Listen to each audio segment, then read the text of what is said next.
Secret friends, unite!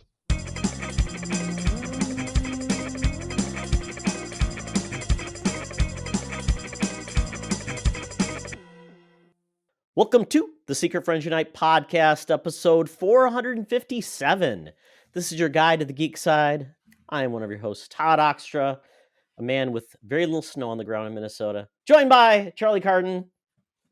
We had a little dusting of snow today too, and it's gone. So yeah, I don't want to taunt winter, but thanks, winter. That works for me, especially since I drive all over the place for my job. I don't need to be driving in a damn snowstorm, so I am all right. But hey, doesn't that satisfy our usual chat about the weather? So what's more exciting is to welcome everybody to the show. Glad to have you back. And then also to give some special love and consideration to the fine folks who are part of our Secret Friends Unite Patreon over at patreon.com/Secret Friends Unite. Go there, check us out, and get a free 1-week trial to check out all of our fun additional content. There's more there all the time. Stuff comes out weekly. There's a catalog of stuff going back over almost the last year that we've been over the last year, I think, that we've been doing it. So yeah, we'd be very excited to share it with you. But our top Patreons include on the Friends with Benefits level, John Sedorf, the fantastic Phoenix Sisters cosplay, Brendan Myers, the Asian Sith Mistress, great cosplayer, Corey in HD, great friend of the show, and music enthusiast Matthew Keogh. The BFFs level, as always, includes the awesome Nias family, Sean, Stella, and Henry, and my dear friend and frequent contributor to this network, Missy Merchant. So thank you, everyone. Please do again visit patreon.com/Secret Friends Unite. Give us a 1-week trial, and if you like what you're hearing, feel free to stick around.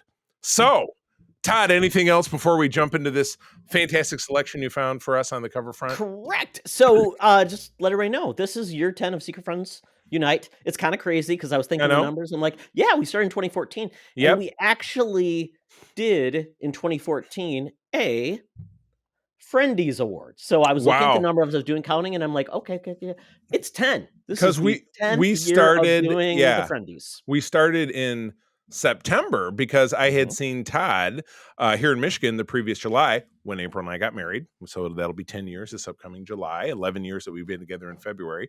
And Todd, you had done some podcasting with other people. It had kind of run its course. And so, at the end of that summer, you came to me and said, hey, I didn't have any familiarity with podcasting. I didn't listen to any. I mean, the concept's not too hard to wrap your head around. But he said, why don't we give this a go?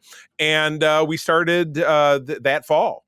And I sat on the little couch, and we had a rental house. So there was a second floor that had a little den, and I sat on the couch there, and that's where I recorded. And that turned into not having a desk. So I laid on my bed and recorded. And finally I got around to having this studio. But we've been doing it, and we have people who enjoy our stuff, and we just enjoy doing it. So that's really where we're still alive, still doing it. Many changes. Right. And you can always go back and listen to old ones if you're curious. I don't recommend it. Yeah, I don't know that first episode is even. I don't know how far back the website goes.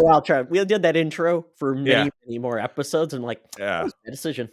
I know. Well, you know what? You got to break a few eggs, right? And speaking of breaking a few eggs, the good folks at who the hell published this? I can't even tell. The good news is it was approved by the Comics Code, but there's a comic from you jumped on the page here, 1956, December of 56, called Girls in Love. For the price of 10 cents, you get this fiery redhead. Oh, Clark, I wonder, you know what? Is it Superman? Is this a DC comic? I wonder if that's Clark. It is not. Because look at how I thought he was wearing overalls. So I'm like, it's Farm Boy Clark Kent. She says, oh, Clark, if you really love me, you'll give up this awful neighborhood and tough friends. In response, he says, look, Nancy, loving you doesn't mean I have to snub my old pals. Text box, can love really change him? Let me cut to the chase. It cannot. He is going to, 5 minutes later, he was knifed, knocking over a liquor store, and then the cops shot him 15 times. I guess he should have left the awful neighborhood. Yeah. Well, like I said, he only had 15 minutes. He should have gotten in his, 1940 Packard and driven away and gone to hang out with Biff Tannen and all those guys. So yeah, I love the sub stories because apparently there is right, 4 total stories. There's a wrong engagement is one of them. Kissless partner. I played second fiddle. I'm guessing kissless partner might be like the when she finally realizes he's actually gay and isn't really interested in her. Or I'm guessing the kissless partner in the I played. It could all be one story if you think about it. But yeah, it does. All signs point to one of the two people being a homosexual, which is totally fine. Or the one girl, they're really in the friend zone and she doesn't realize it. Right, exactly. Oh, I know. I don't know. First of all, kudos to you as always for finding this. Does it exist anymore? Who knows? Again, who's the publisher? It's in like a tiny little. ANC is what I see. ANC, so American Novelty Comics, I'm guessing. And what's great is you obviously printed the back cover, which has like a very Annabelle-looking kind of doll called the once a year factory to use sale of the glamorous Janie Bride walking doll. That's Megan right there. That is, what the hell? Yes. Factory sale price of $2.98. Now, I'd have to get out my favorite app on my phone, which is the inflation calculator, to know what $2.98 is in $1956, but it is a $7.99 value in retail stores. So this is buying, factory direct, passing the savings on to you. She's 8 inches tall, so she's almost as tall as G.I. Joe. Okay. So, she would actually be quite a pairing with G.I. Joe if he was around at this time. It'd still be another 8 years before we see G.I. Joe. Came out in 1964. Wash, comb, curl her hair, and then she comes with 7 outfits. So, money back guarantee. Yes, get your $2.98 back if you are not a satisfied customer. So, wow. I wonder. And again, what is that? Where does this money go? What's the name of the manufacturer? Is this like an early precursor to Hasbro? It is the Nervik Industries. Is that what it is? Nervik? Probably a defense contractor. This is how they subsidize making, missiles to. I'm blowing it up to point at Cuba. Enhance. Enhance. Yes. Gotta love it. Oh, Chicago, Illinois Department. Oh, there you go. JB 300. My favorite, Charlie, is the dresses you get. You get a party dress. Oh yeah, a sheer nightgown. No sheer nightgown. Pass. That's gonna be a no for me, dog. And it's made of unbreakable plastic. Oh, it was funny. I was over at my buddy's house yesterday because I took on a consignment of toys to sell for him, and he's showing me around his Star Wars room. And he has, remember those old carry cases? There was the Darth Vader, and there was the C-3PO. Yeah. And I had both of them. And I said, this C-3PO, and he had a later version. He had the Power of the Force version from the 90s. I had the 80s version from The Empire Strikes Back. I said, this will easily survive being the back tire of a 1980 Subaru wagon when I left it in the driveway and my mother ran it over. It's very tough. Had the marks in it too. That's unbreakable plastic for you. Yeah, so folks, if you're interested in this doll, Charlie did the calculations. It would be $35 today. So approximately the cost of like a baby doll. Yeah, so it's on par. So inflation has spared at least this portion of the industry. So, but I'll tell you what, Todd, if you're really interested in hearing about inflations and about how bread used to cost a nickel and they paid you to get gas, the person I'll bet you it'd be easiest to talk to would be our senior news correspondent. Down to the corner of Hollywood and Vine, 124 years young. She just had a birthday, hung another one on the line on January 1. I am talking about Madam Webb with our news and views. So let's go check it out right now. Now it's time for Madam Webb's rumors and news. Take it away, boys. Thank you, Madam Webb.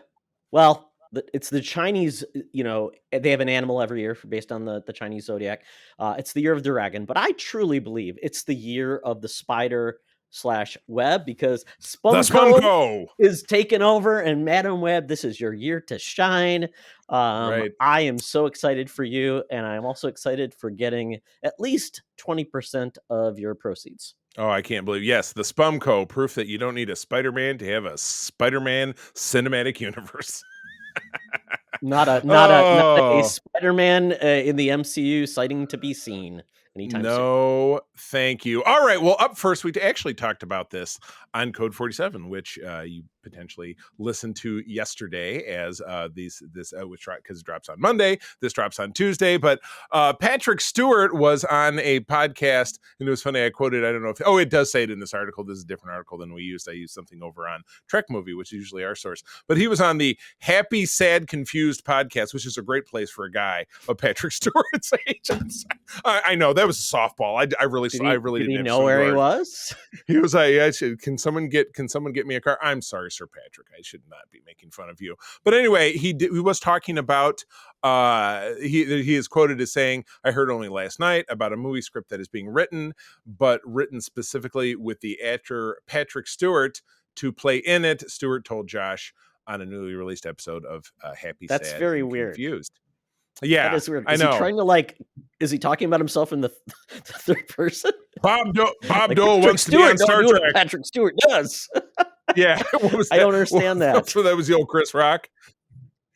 Yeah, I love me some me, Terrell Owens. Yeah. Yes, exactly. Oh my goodness. So anyway, yes, it looks like the interview took place a couple of months ago when he was out promoting his book, which I have a copy of, thanks to the folks in Simon and Schuster who gave me an advance copy that I have to read. I apologize, but I will definitely read that. Yeah, so there's been so much talk about this going round and round, and this morning on Code, it was Aaron and Peter and myself. None of us really felt a lot of enthusiasm for continuing Picard's story. Picard season 3, Picard the series was tough. First season, a little iffy. Second season, we don't talk about it. It was so bad. And the third season, generally speaking, was pretty great. Really did enjoy it very much. So to me, I don't really see what else can be done with this character. I think they really put a great button at the end of that episode, setting up Jerry Ryan's character of Seven as captain of the New Enterprise, with Jack Crusher, Picard's son, being a crew member, and him meeting Q for the first time, and kind of, sprinkling out some breadcrumbs of what might happen with that. So I just don't really see how Picard could necessarily be a focus of a new film or be integral to a new film. Maybe that's not necessarily what this means, but I don't know. I'm in the camp of taking a page from Todd's book that I would like to just kind of see Star Trek expand with new characters, or take characters who are moving in a different direction that we've not seen for 50 gajillion episodes. 7 of 9 hasn't had as much airtime as Picard. She's had quite a bit, but the character's changed a lot. She's in a new situation. And I think it would be more interesting to explore that than Picard is, the grumpy old man, doing who knows what. So I don't know. Todd, where do you sit? You're a Trekker, but you're not quite as devout as me, but I know you have opinions because you've been on our show many, many times. Yeah. I am curious because where Star Trek is right now, we've got, some things that are going to end, and then we've got rumors of things that are going to happen, but not much is seen with it. So I'm curious if this is, like they say, I don't know if this is a theatrical or like a movie, like what is it? Section 31. Yeah, with 31 Michelle Yeoh. Is also going to be a movie, but for Paramount Plus. Yeah. So that, unless they're making Generations 2, where an old Picard crosses over with I don't know, Avery Brooks. I don't know. Oh my God. Yeah. Avery Brooks, it's interesting because he doesn't act anymore. He's retired. He lives in, I believe, Princeton, New Jersey. His wife is like adjunct on staff at Harvard or something. Like, he lives in a completely Is she the Harvard president that just got fired? Oh, no, she's maybe he could make an appearance on the new reboot of Frasier, which is set at Harvard. Oh, that'd be great. Ooh. Oh, because they were both Starfleet captains. If you remember, Kelsey Grammer did have a guest starring role on TNG as a Starfleet captain once upon a time. Hope not. But, and plus, I think we noticed even by watching that documentary, The Captains, which came out in 2011, that he's maybe living on a different plane of existence from the rest of us. So we're not likely to ever see Avery Brooks again. The same way we're not likely to see Jolene Blalock, who played T'Pol in Enterprise. She's left she's left the industry or whatever it is. So, oh really? Yeah, okay, I didn't know that. Yeah, no, that's what but she went on to him, she got married, raising some kids, and what, isn't that really the dream? Not to just work forever. Hey, it all depends. Doesn't mean she'll never come back. I've left the industry, and the industry has been okay without me. You think so? But so. Really, what's in your heart? What's in your wallet? So exactly. Thank you, Capital One. But You bet. this made me think, what if it's just a cameo? It Cameo doesn't even, works. like maybe it's the, Starfleet Academy. And he went back to teaching, which he was doing in Maybe he's like season a 2. professor, maybe, and he's like showing up, or maybe he's a guest lecturer, and that's part of that, or something else. Maybe it's just a scene that is a flashback to something else that's important. I don't know. Maybe he's got a smaller role within something bigger that could be continuing on that time frame of shows. with so many characters, again, you think about Star Trek Legacy, which has been this hypothetical thing that's been floating out there since Picard ended, which is now coming up on a year. Because I know when we were on the cruise, which was almost a year ago, one of the cruise night events is they debuted that week's episode like a day early, and they debuted it at midnight, which was hella late for the rest of us, because it was going on. So if that was a year ago, then Picard wrapped over 9-10 months ago. So since that time, then the strike happened in May, and so nothing happened. But the overall big picture is the Star Trek Legacy, and where do we pick up those threads of Jerry Ryan's character going off and having Ed Speleer's Jack Crusher character join in. But really, there's a wealth of opportunity for characters from Legacy, if that was truly the name of the show, from every Trek production of those who are still alive, and because of the original series, we only have the 3 actors left. And it got even Walter Koenig got a voiceover cameo in Star Trek Picard. I don't know if you knew that, but he was the president of the Federation whose voiceover you heard when Earth was being attacked near the end of the series. So, but really, DS9 actors, Voyager actors. DS9 seems to be the one area that they just have not. I mean, except for Worf, who was in both, obviously, but beyond that, it feels like Kira. I mean, obviously, Dak. We've seen. Well, and some of the Dax characters isn't going to come back, right? Yeah, because she's we've done. seen. Terry. And I've met her a handful of times. She's a lovely woman, but no, that character was killed off. But also the young lady who played the second Dax, Ezri Dax, who we met, I've also met her, and she's also lovely. But they do the circuit with all the conventions and stuff, but they're all still actors, so the chance to bring them back, Cole Meany, who was O'Brien, was a character who really only second to Worf, he was on the 7th season of the show, and he was on TNG, or Alexander Siddig or Sid Fidel, who played Dr. Bashir. Absolutely, and he's still acting. I think he was playing. He played an actor I just saw in something. I can't remember what it was. Well, he did a stint on Game of Thrones as well, but then again, that's what it was. Yes, yeah, exactly. Yeah. But he's great, and he does the convention circuit. But again, a lot of these folks show up in lower decks. Visitor, is she doing Nana anything Visitor, anymore? she does. I danced with her on the cruise during the big dance party we had. It was kind of fun. She's super cool. Yeah, she's super cool. I believe she's a professional dancer now. She actually, that is her background. She has always been a professional dancer. No, we didn't do any ballet. We were just dancing to music. Okay, not break dancing or anything like that. Not with his not with these hips. Ouch. But anyway, I'm an advocate of a guest star, a cameo, but certainly something focusing on the character doesn't really speak to me. When is the next big Trek event where they could drop something like that's good. Like an event, the cruise. Yeah, the cruise. Okay, so they do drop things, like they make an announcement there or something. Well, unfortunately, during the cruise last year, it was announced that Discovery was ending because that was actually a phone call that poor Doug Jones got one morning, and then he came and did a panel. Somebody put on the intercom on the ship. Yeah, you're done. You shouldn't be listening to this. Yeah, it was an episode of Ray Donovan. You're done.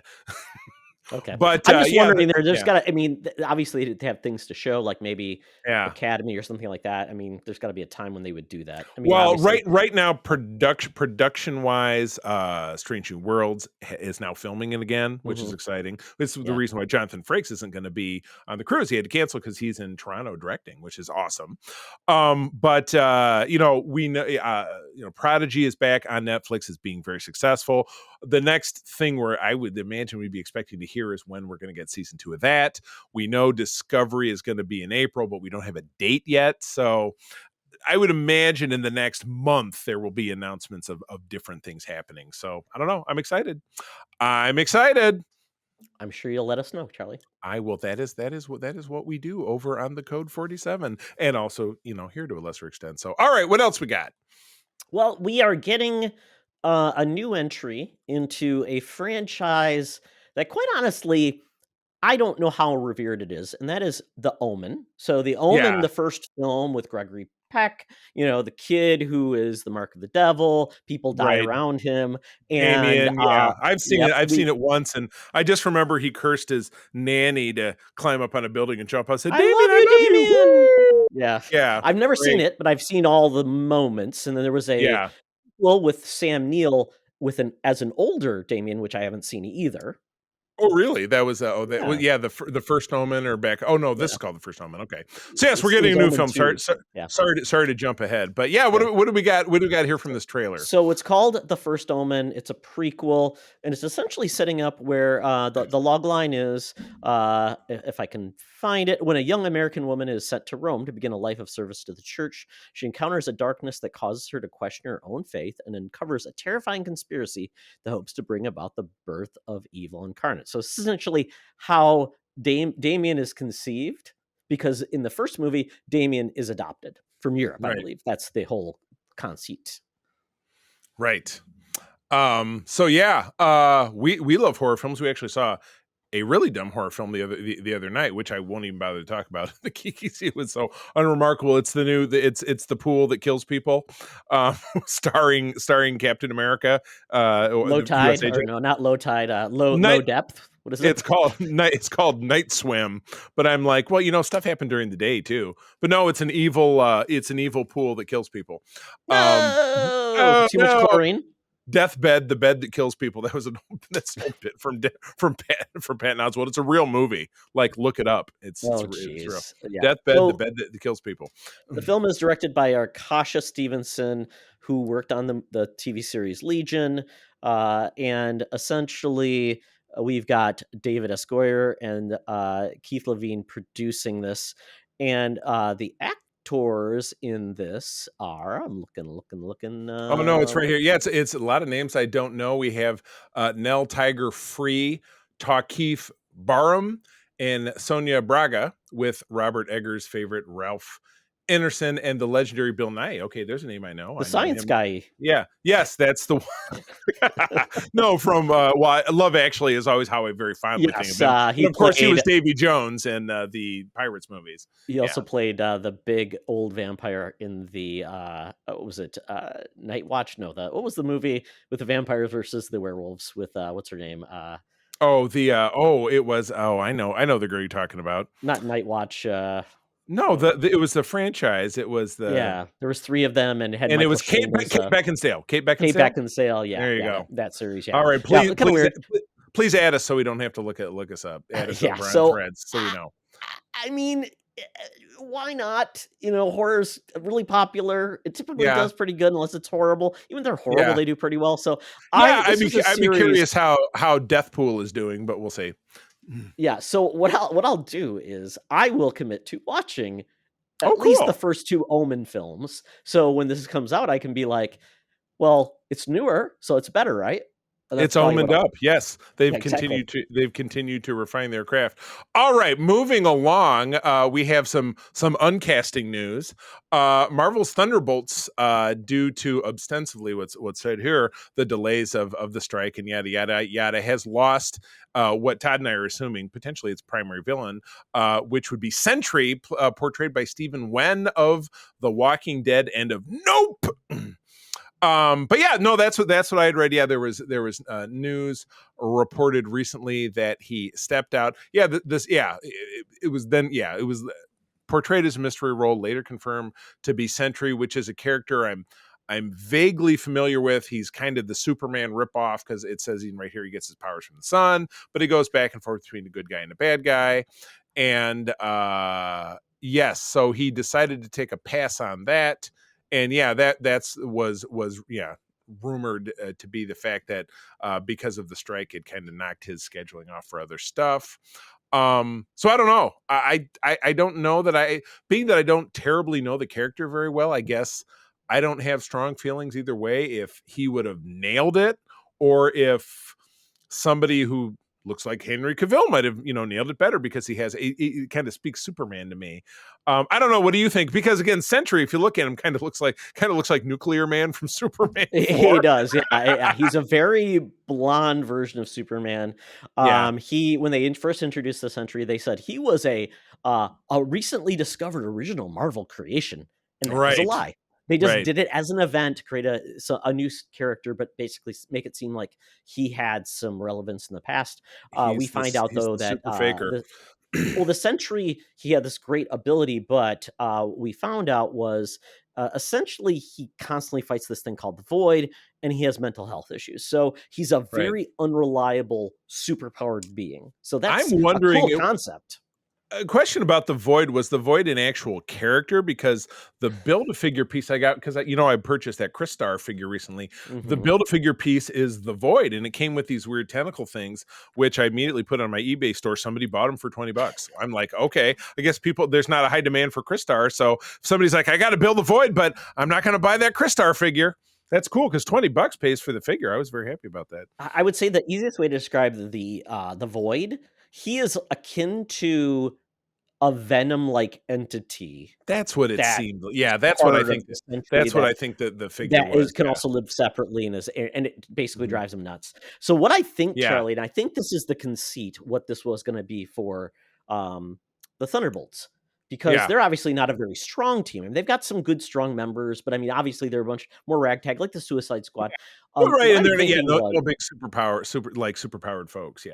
Yeah. So what I'm thinking was the Sentry was actually going to be kind of like as we think of the Suicide Squad with Starro, which was considered like they didn't know what they were going after, but they knew they had to get something, and it was a superpowered weapon. I'm thinking this is going to be the conceit that they have to go after something that's super powerful. They don't know what it is to take it down, and it ends up being the Sentry, and it wakes up. Gotcha. That's what I'm thinking. Yeah. Maybe. Awesome. Well, I don't know. Yeah, I don't know, but I don't feel like it's. Well, I like Stephen Wen. I don't see him as a character as portrayed, but that doesn't mean anything. Doesn't mean there's not a lot of other great people out there who couldn't take on the role.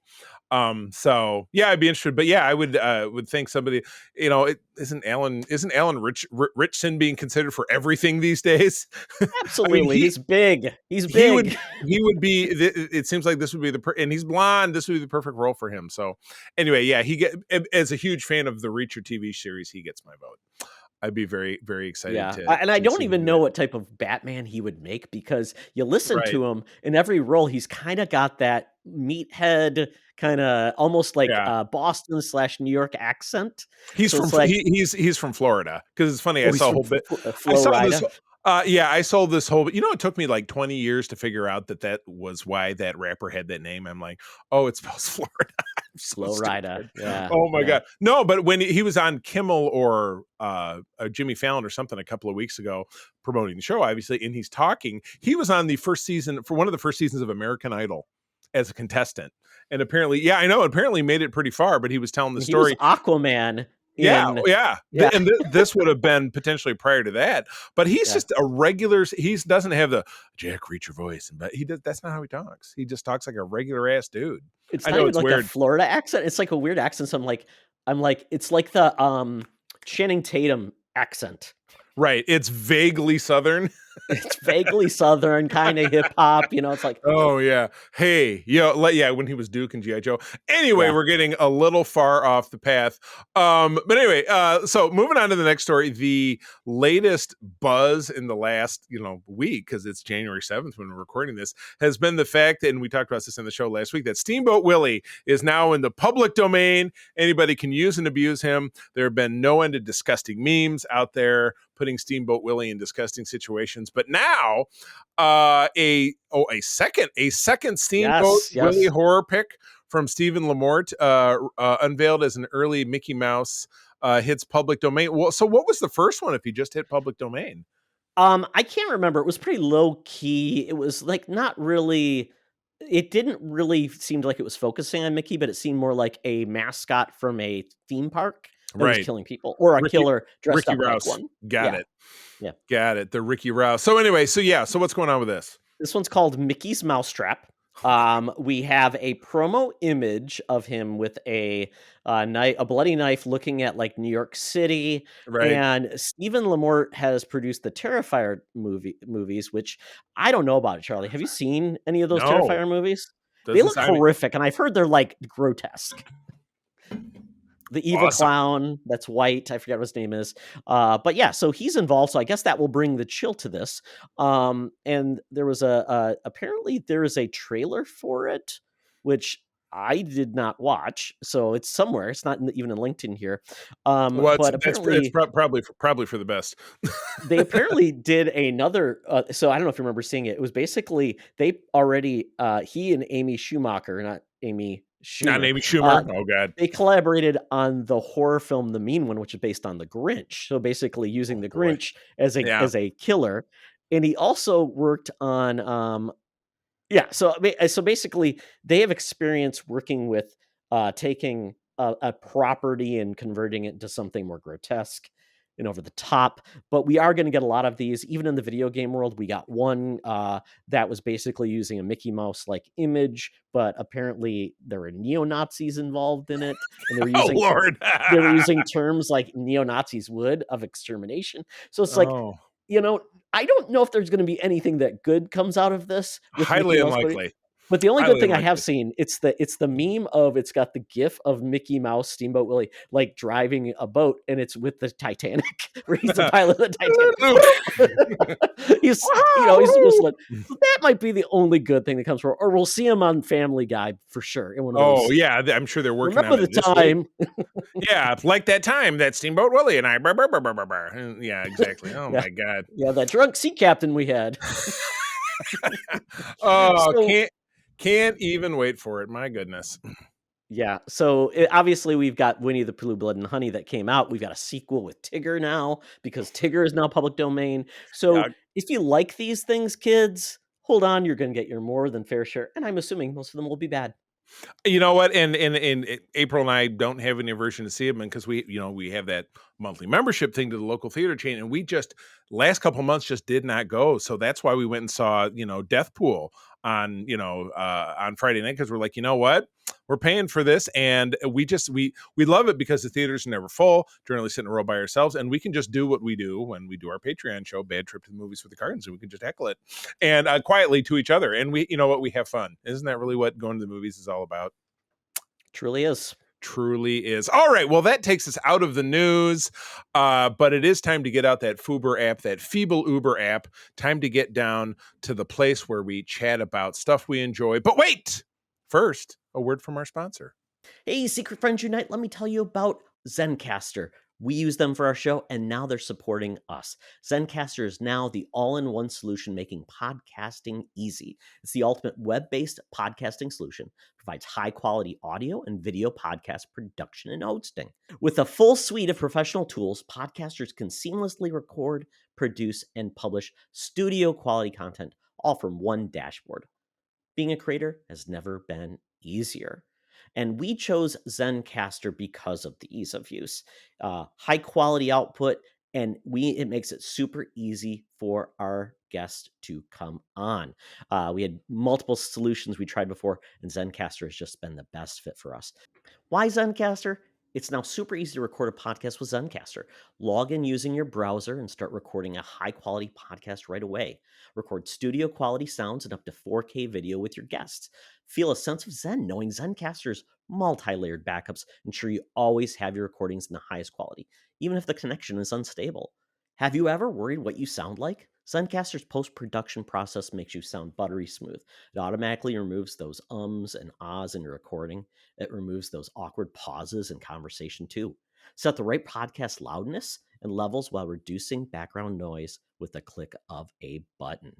So if you're interested in making an easy, high-quality podcast just with the click of a browser button, go to zencastr.com/SFU and use our code SFU. You'll get 30% off your first month of any Zencastr paid plan. I want you to have the same easy experience I do for all my podcasting and content needs. It's time to share your story. Now back to the show. Talk nerdy to me. talk nudity to me. We're sitting in the Geek Easy, cover bands playing, drinks are poured, and we are ready to get our nerd on. Well, kind of quiet. I haven't been out to the movie theater. Was going to go see Wonka, but I'm kind of recovering from some things. Didn't get around to it myself, yeah. Yeah, so I might go see Wonka next weekend. I've got a free movie ticket I can use. We're still waiting for like some big movies to, start coming out in January. So it's kind of quiet. There are some TV shows coming out, but I really only watched one thing. I watched it with the wife, and that is Doctor Who. The special one, which just came out. It's basically, there are 3 Doctor Who specials for the 60th anniversary. This is not the Christmas special. This is not introducing the new Doctor. This is essentially, if you're up to speed, I don't want to give it any spoilers, but the end of Jodie Whittaker's run, there was a transformation, and we got, don't listen for like 5 seconds. I think people know David Tennant. Yes, that's been out there for a while. I think so. He's in all he's in all of the advertisements, the trailers, and so the first special essentially is David Tennant really reuniting with Donna Noble. And if you don't remember where Donna Noble left, essentially wasn't she the one who was on The Office? No, she's a redhead. Kind of looks like was Donna Noble? I thought she was on The Office. The American Office. Yes, I absolutely believe she was. Okay, well, I'll believe you. And we'll go with that. But she was the one that was kind of bossy, over the top. But I thought she was like, I'm not going to pretend I know everything, but I'm just a broad. I'm just like in it to win it. I don't know if that's an appropriate term, but that's kind of how I thought. It's not. I got slapped once for referring to a female. So I'm going to remove that. I'm not going to say that's not appropriate, Todd. Don't do that. So I won't do that. But she is just she's not afraid to speak her mind, and but I always loved her as a character. Well, at the end of her run, she essentially gained the power, the essence of a Time Lord, and if they didn't wipe her memories of the Doctor or anything, she would essentially kill her.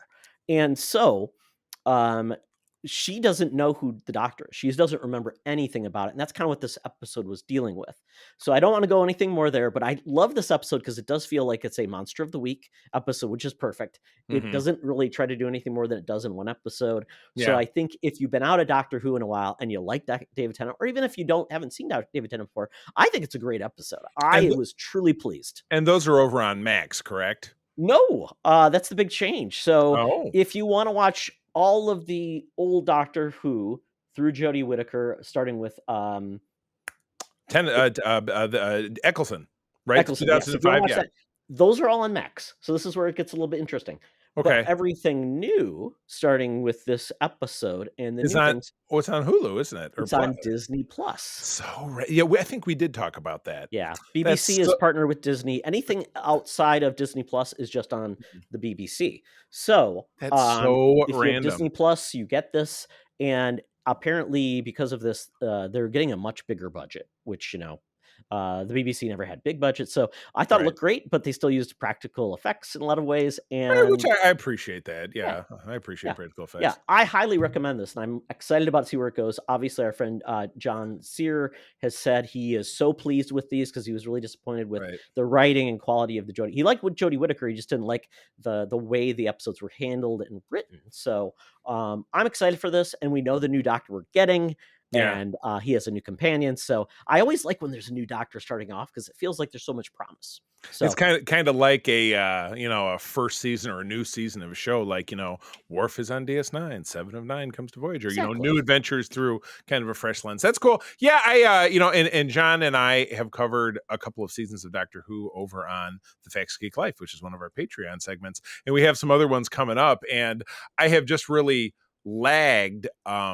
Watching this new stuff, so I'll leave it to John to motivate me because I did not feel bad skipping a lot of the Jodie Whittaker stuff because I just felt like it wasn't grabbing me. I haven't seen a one. So no worries there, Charlie. You don't even have to worry about it. It was really mired in kind. No, we went back and we did some stuff out of sequence. I think we did series 8, and jumped back to 7, and now we might be jumping forward. Like I said, when I do that show, because Todd, you did a segment with me, Sliders, not that long ago, is that I let my guest guest choose not only the series, but the season. We obviously start with the season. Actually, in this case, he picked one, and then the episodes. We talk, usually 3 episodes, and I figured I learn from the guest kind of what they enjoyed and why, and then we kind of discuss from that point of view. So anyway, well, good. I'm sure. And the good news, John has agreed to come on this show to talk about basically the first 3 plus the Christmas special once we're all up to speed. So probably February is what I'm thinking. That works unless it happens when I'm gone, in which case I don't have to worry about it. But I would like to watch them. So sure.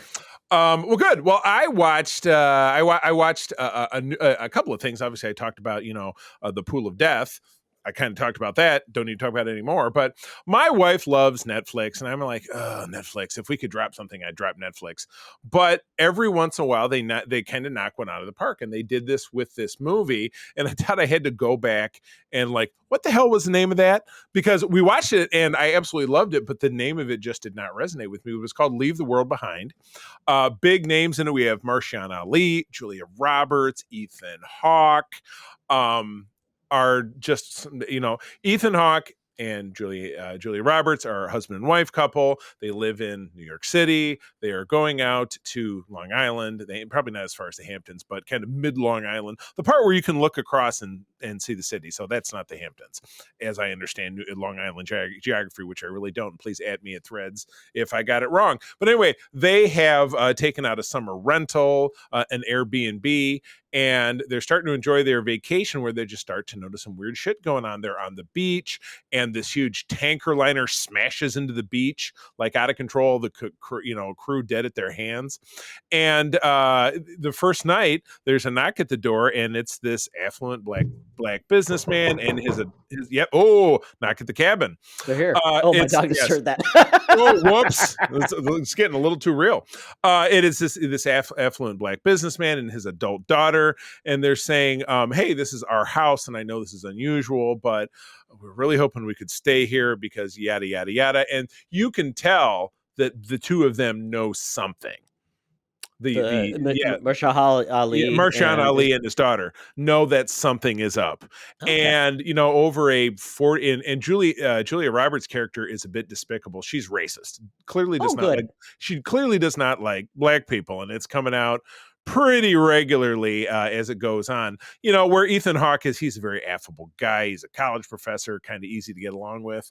And their kids they have a teenage son and a pre-teenage daughter. And I'm going to encourage people to watch this. So I don't want to say a whole lot more, but it is, it's a movie that touches upon, and Todd, I kind of spoiled the twist for you. But it's a movie that touches upon another movie that we're really looking forward to, called Civil War, that comes out in a few months. So this was Captain America shows up. Yes, that is actually how it looked like all hope was lost, and then Captain America showed up. But it was a secret Marvel project. It was the Bucky Captain America. So Todd, It was not for you. Like I said, Netflix is because so much of the stuff they crank out. Like I said, April loves Netflix, so she watches stuff without me, and occasionally she drags me into one. I'm glad she dragged me to this one. I loved it. I would recommend it. And the great thing is Netflix, most people have it most of the time. So I'm going to give this one my weekly recommendation. And then secondly, in between reading, comics for Spinner Rack, which Todd and I do, it's one of our Patreon segments, I do try to jump in there and get caught up on Amazing Spider-Man, because I don't want to lose my record as having read every issue. But I have also read every issue of Marvel Star Wars, or at least the current run since 2015. And it ebbs and flows. The problem with the Star Wars comics is that they're very wedged in between the original trilogy. And Todd and I joke about this all the time, and John will jump on the bandwagon. Some of the early issues, it's been published in 2 volumes since 2015. Volume 1 ran 75 issues, and then Volume 2 is in the early 40s as far as the number of issues.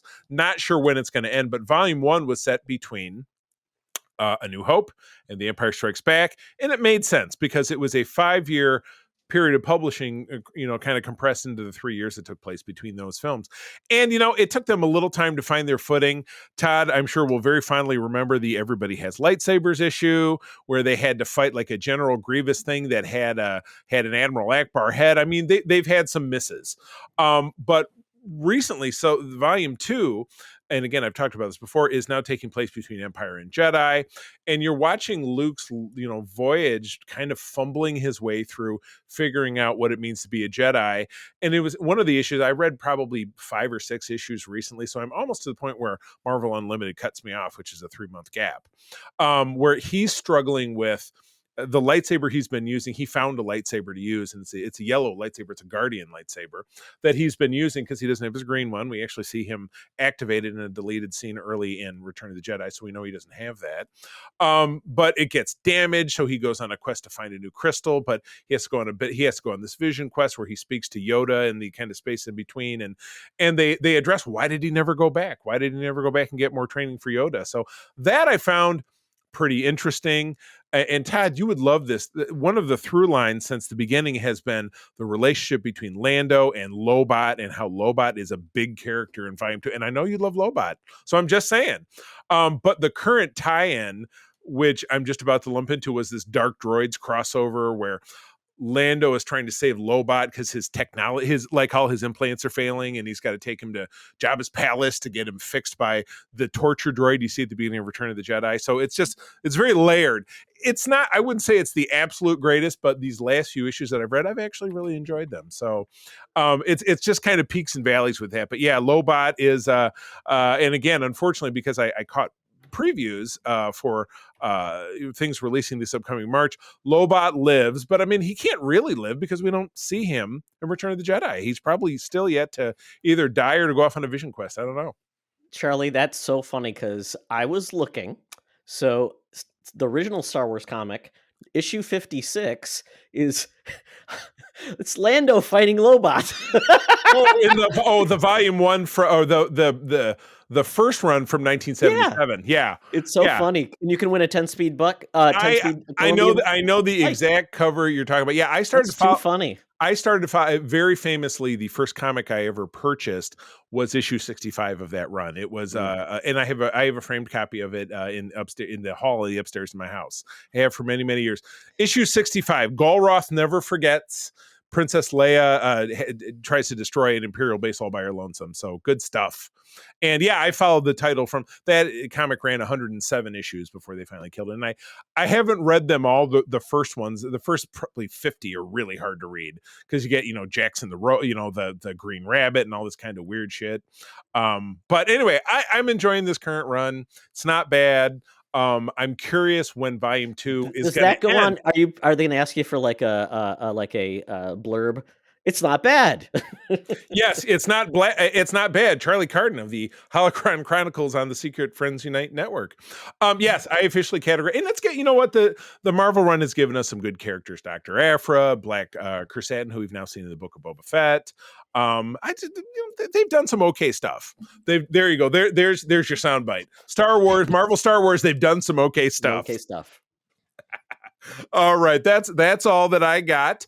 But yeah, that takes us out of the Geek Easy. Todd, they spit in our drinks again, so I say can't believe they keep letting us back in here. But it's good. They make us tip in advance. It's on our bill already. Oh my God, yeah, exactly. Well, yeah, parties of 0 have to tip 25%. Oh my God. But anyway, I've got out my Air Qantas app. It's time to get ourselves to the Down Under. Tina and the mutants are waiting for that fantastic annual event that we call the Friendies. Let's do it. Welcome to another edition of Thunderdome. The mutants are gathered for a topic or game to be entertained.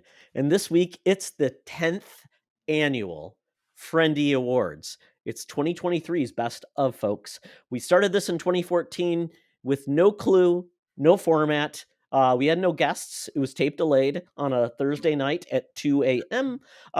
We now are in a abandoned silo. Our guest host was fired because of allegations. So we'll be hosting again this year, Charlie. Yes, we don't have to worry about anybody coming up and slapping us, which would be great. It's not that same abandoned silo where they had all the super soldiers from Hydra in the Civil War. Because I don't think I'd want to be there. Oh man! But yeah, what a year! it was a year, and I have to think about that. I'm like, okay, well, what happened? So we cover this, and just to get anybody who's new to the Friendies, so we do a couple of different categories. First, we give our like stories of the year, just kind of look back at what happened in the world of nerd. Then we do comic books, collectibles, or moments. So kind of it's more of a potpourri, but it's because we don't always get into a lot of new stuff in those categories, but it's those type of things. So that is one of ours. We do like a top 3 or 5, and also like a biggest disappointment. That's that first category. The second one is movies. We do top 5 new, because we want to hit on new things, but then we say new to you favorite. So maybe it's something you missed from a previous year that you absolutely loved. So we love that. And then biggest disappointment. This isn't the worst thing you ever saw, but it was something you were probably excited for that just didn't deliver. It could be both. Could be the worst thing because it wasn't the best thing. But yeah, we try not to go Razzies, full on Razzies. We try to keep it a little bit, because you don't want to hear us just rant say it was the worst thing ever. Why? Because it sucked. Todd is very diametrically opposed to the worst thing ever. Just the same way that I hate militant fanboyism when someone says, well, if you don't agree with me, you're an idiot. Like, Correct. Yeah, exactly. That's my pet peeve. And the worst thing ever is Todd's. We knew everyone's opinion always changes everybody else's opinion. It's right. Always guaranteed. It's a stone cold lock. Yeah. Last is TV. So top 5 new, favorite ongoing. So if there's a series you just love that keeps getting better, then a favorite new to you. So something you just discovered from a previous year, and then biggest disappointment as well. So that's how we kind of wrap things up. But Charlie, before we get into it, we had a lot of great picks from our community. Yes, I love it. The threads and Twitter and our Discord group. So let's hit on those. Do you want me to take the first one, or do you want it? You know what I'll do? This is actually my friend Anna, who lives in Ann Arbor, who runs Cosplay Over 40. She's awesome cosplayer and just overall cool person. But she hit us up on, I'm assuming this is on Threads? Maybe? I believe so. So. It was from Threads, yep. She gives a Friendy to the live-action One Piece, Todd, which I know you've talked about. Finally breaking the animated live-action curse started by Dragon Ball Evolution and perpetuated by Cowboy Bebop, Ranma, One Half, and many others. Anna, I love you, but I don't know what almost any of that means. That's I do, and she's right. Yes, so, and good job. Yeah, good job. Like thank you for responding. Yeah, absolutely. And I'll jump into this next one because this is Jordan. She is a part of the USS Grand Petoskey crew, one of my trekkers, but she is also active on our Secret Friends Unite Discord too. Very nice young lady. She's actually a student and an employee of Grand Valley here in Grand Rapids. She's a very nice young lady. In television, Jordan enjoyed 911 Lone Star, Abbott Elementary, and The Boys. Okay. Though The Boys really wasn't ongoing in 2023, but you can call Gen V The Boys. It's kind of the same averse. She enjoyed, in TV, her favorite new to you was the animated Justice League and Justice League Unlimited, as well as Young Justice. Todd, those are all ones you've talked about. This has been part of my mom's Get Me to watch all things DC with her. That's cool. I like that. It's adorable. A sharing of things with family. Yeah, I like that. And over in comics, and then she gave us instead a top comic moment would be when Iman Vellani, who plays Ms. Marvel, getting to work in her own Ms. Marvel comic book. There you go. The fact that she's such a fan of the character and gets to portray it is amazing. Yes. Good deal. Thank you, Jordan. I appreciate that. Todd, last one's yours. This is your friend. Yeah, the Nias family. So Sean, Stella, and Henry, big geeks. They love all the cool stuff. So it would be in comics. It would be Obi-Wan, Planet of the Apes, and Green Lantern. I wanted to read the new Green Lantern series, so I definitely will. I have the DC Infinite app, so it's gotten good reviews. Movies, Wonka, Spider-Man Across the Spider-Verse, for sure, Super Mario, and Ferrari, which I want to see. I don't know where it's going to be available outside of the theaters. It's not going to be out at home yet, but I do want to see that. Yeah, same. Adam Driver doing an Italian accent. I mean, come on. I mean, what can't he do? Come on. That's his follow-up from what's it called? He's been practicing the House of Gucci. Yeah, that's right. So he was sharpening the pencil. Yeah, good. Yeah, and biggest disappointment, Flash. I mean, Sean likes a lot of the DC stuff too, so I get it. Flash wasn't for everybody. So and so I'm sorry it didn't work, but I did find some fun. But yeah, I know a lot of people did not. Yeah, well, we'll talk more about that later. So, all right. Well, with that, are we then moving into our own personal news stories of the year and segment the first? I mean, so I listed a few. Is there any? I mean, okay. So if you go into that, okay, I got it. I had I got it. You have a list of things, if that's what you're talking about. Your list. And if you go to headlines, it's there. Whoops. I don't know. I mean, if one of these is yours, Charlie, stop me. I did. I'll tell you what. Well, I'll reach my two. And then if you want to do yours and then talk about others. But for me, the biggest, the biggest, the elephant in the room was the WGA and the SAG-AFTRA strike that hit in May. I remember because I was at our national sales conference in Indianapolis and went to turn on and what I do every morning, watch Colbert, and he wasn't there because the strike started and he wasn't working anymore. But yeah, it hit in May. It was 100 plus days of that going on, brought the industry to a stop while our valiant fighters of the union took on the evil overlords. And did that wrap up was it October or November? I'm forgetting now. It was right before the Marvels came out, so like end of October. Oh, okay, gotcha. And now they're back and things are being made again. So for without a doubt, story of the year. The second thing that I jumped upon is that the bloom is off the rose. I feel like for superhero films, Flash, the Marvels, Aquaman 2, all did dismally, some worse than the others.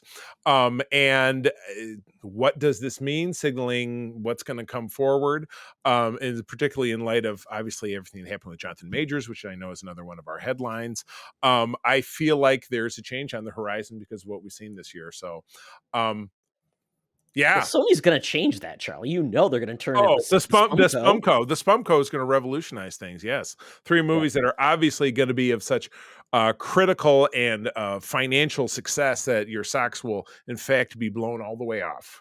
Yeah, I think the only outlier really for success, except for Guardians of the Galaxy, I would say is an exception to the rule, just because it's the end of the original, Infinity War. It was just the last piece of that. Yeah. But I think Across the Spider-Verse did exceedingly well, significantly better than the last one. And I think that may say maybe we're ready for animated superheroes to fill a different gap for younger audiences and things like that.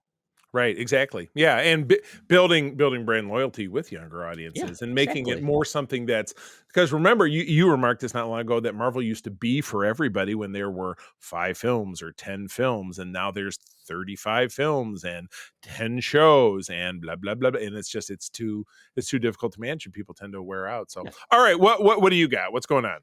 So, I agree with you, like on the big ones. So I think for me, I think one that, it's going to be bittersweet. And for some people, it's like, thank God. But for me, it's bittersweet. The DCU ends quite a mixed bag. I mean, of movies that I would say their record or, the percent of hit rates, it reminds me a lot of like the Fox X-Men movies.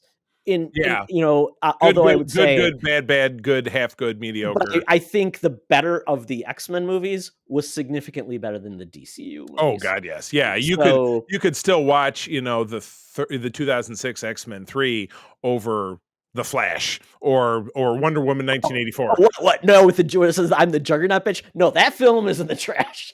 No, like X-Men 2. Extra Night with the Nightcrawler? I mean, great. That's a great flick, but I thought you were more saying that, hey, the not good of the X-Men movie is still better than that was a good one. I'm like, what? No. I was saying the not great of the X-Men movie still trumps the the BVS Squad, or the Wonder Woman 84. It's just that we're just really in the depths. Yeah, exactly. So I'm sad because we did get some fun things out of it. I think we got some good castings, but I think it's time, and as we know, we're really getting only 2 superhero films next year. We're getting a non-DCU film with the Joker 2, and we're getting Deadpool, which really wasn't ever connected to the MCU anyways. So in that case, I feel like we're going to have a palate cleanser year, except for Spumco. Except for Spumco. They're there to remind us. Yeah, you're right. Here's the future and here's the past. Yeah. Oh God. Yeah, exactly. It's just going to be more. And I think the other thing is AI. I mean, AI was everywhere, Charlie. It continues to be, and it is wearisome. It showed up in the Secret Invasion, opening credits. The New York Times is suing people for plagiarism. We're hearing a lot about these things, and it is scary because I feel like in a lot of ways it's a problem. It's an answer looking for a problem to solve, and nobody has asked that question. Right, exactly. Yeah, which is what AI does. Extrapolates and take bits and pieces and build things. And I mean, it's easy to be amused. Like I have friends now who are making AI, like creations. I made a few of myself. I had one of my people in the club make a few of me and whatever it is. And that seems pretty harmless, but other parts of it absolutely are not. Other parts of it that can threaten not only people's livelihood, which is definitely definitely a component of the SAG-AFTRA strike, but something that's going to threaten the overall fabric of what art is across the board is terrifying, because it takes us a step away from enjoying the uniqueness that we as a human family, as a civilization, can create when everything's being done by computers. When it's just an Absolutely. algorithm, it's just ones and zeros. That just And does just not think of work. any of your friends. If you have a friend that's an author or an Tons. illustrator, Yeah. a photographer, and you think about like, oh, it's harmless, and you think, well, people are probably going to say it's good enough just to go to AI and make something that's not right versus artistic touch with the feel. So, Right. and AI is they're gonna start charging you, Charlie, to go to AI to say make me something. Are you No, serious? that's how they Of make course. money. They're not doing it for free. I mean, No, are you really? First one's exactly. free. Yeah, your Are they AI. going to put like my Funko Pop brought to you by? Yeah. Oh, yeah. It needs a Parties. sponsorship. Yeah, Yeah. exactly. They can't put an ad on a piece of paper. So, Right. but that's where it's going to go. Because when I did it Yeah. through the one thing that Aaron showed me, it was like, oh, you have so many left, and I'm Yeah, like, that's the one that I've got as well. I use like and 3 or so 4 it's of them. basically, oh, I'm going to Yeah. pay Facebook bucks to play that Facebook game. It's going to be like that. Face bucks. Yeah, exactly. So Yeah, and then the last story really was Barbenheimer. I mean, Yeah. it warmed my heart to see two essentially original properties take over the box office. They weren't extensions to simultaneously and sequels. have them both be so successful. Yeah. Exactly. So it makes me feel good. It makes me feel like people will still come to the movie theater for original experiences that have Right. artistic flair. They're not just a cash in. Now, Yeah. next year, look at what's coming out. I think I even pointed this out here. I'm like, essentially, almost 90% of everything coming out over the summer is a sequel Or a prequel, franchise. Yeah. or a reboot of Yeah. something you've already seen, which is just Yeah. disheartening. It's very much so, because again, it goes right back to, well, let's just go back to the well, and it just becomes ones and zeros. Well, if we plug this in, people will see it, and blah, blah, blah. Now, there are still some films that I'm excited about. Yes. Excited about Deadpool 3, excited about Planet of the Apes, because I enjoyed that franchise, but Godzilla. But yeah, it would be nice to know that there's another Barbenheimer on the horizon. And I've not really looked into it, but I'm not aware of anything like that that's coming up. But yeah, we'll see. Could have been lightning in a bottle. All right. Well, we transitions into the first award category, which is the comics, books, collectibles moments. I think we did a top 3, right? So I did 3 to 5. I mean, Yeah. it was really kind of a mixed bag. And what we can do, Charlie, is we can go back and forth. Okay. To give a little mixed bag. So, did you have 3 or 5? I did 3. Okay, so I cheated. I did 5. So I'll do my first 2, and then you can do your 3, and we'll go back and forth. Okay. So a lot of these weren't new, but I figured that was okay. Because it was just really, because I know we don't always read a lot of new series and things like that. Right. We do in Spinner Rack, but we don't always get to. Right. So my first one, number 5 for me, was Human Target, that comic series. Oh yeah, I loved it. I thought it was fantastic, and I thought it was something I normally wouldn't have looked up, but I just truly enjoyed it. Great story. If you're looking for something like superhero adjacent, it's perfect. Yeah. So, Did you go? Are we counting down? So you did your third one? I'm doing my 5. I'll do my 4, and then we'll get to 3, and we'll go back and forth. Oh, so you're counting down. Okay. Yeah. So my 3, and I already touched upon it, and I go back and forth about this, is The Amazing Spider-Man. So one of the longest running comic titles out there. They had a fair mix. And again, I am not I'm getting it from the newsstand, reading it all the time, but I will catch up in basically yearly, like 12 issue increments. And I will admit, I think Zeb Wells and JR, the creative team right now, or they have been for a portion of this, with a title that's been going on for now 62 years, the tropes and the lather, rinse, repeat is sometimes impossible to avoid, but they still found a way to pull out some really different stories. They pulled, we knew that there was a year gap between the end of the last volume of Being Spider-Man and the one that we're on right now, which is, in its 30 and probably about in its 30s, getting into its 40s. So it's been around for a few years. But we know that in the previous volume, Peter and Mary Jane were looking to finally get back together. And when the new volume started, a year had passed, and they weren't even friends anymore. They weren't even speaking. And so this segment that I read pulled into what happened and how Mary Jane not only has a new man in her life, but she has children who are not babies. And they went through that whole process and what was associated to make that happen and to make it undone. And Peter's burgeoning new friendship, mentorship, partnership with Norman Osborn, who is finally being cured of being the Green Goblin, and he is a now heroic, admirable character. And again, it all comes crashing down because as I read the preview, it's like, oh, the Goblin's back and this thing and that thing. But there was a Sin Eater series where his sins, Norman's sins were removed, but then they got dumped into Peter, and it was just. It was kind of comic bookery at its best. So they're still finding ways to make it different, which is really difficult to do after 62 years. So I applaud that. I love JRJR. I've come to really enjoy Zeb Wells' writing. So yeah, I enjoyed that. And even with me not being a monthly comic follower. So nice work, guys. Absolutely. So my number 4 is the G.I. Joe Transformer mashups. Now, I haven't bought any of them, but I'm like really impressed by them. I think they're kind of cool and fun, and it's a kind of a cool idea. I'm just I'm waiting for the USS Flag that turns into what is it, Omicron? Yes, Unicron. Yes. Unicron, thank you. Yeah, exactly. But I just love it because it's like a figure plus the Transformer, and they actually work together in vehicle also when they're transformed into the robot. So I think it's cool. The Stryker Bumblebee one is kind of fun. Stryker, like this. Oh, you mean the Vamp? No, the Stryker, the G.I. Joe character. Stryker, the G.I. Joe character. Or no, Stalker. Sorry. Stalker. Okay. Yeah. Stalker all right, gotcha. The little Jeep. I think it's fun. Okay. All right. Well, you said Bumblebee. That was Hound. Hound was the Jeep. No, this is like a dune buggy, and they made it Bumblebee. So okay, very good. Yeah, well, they're not going to have a VW bug.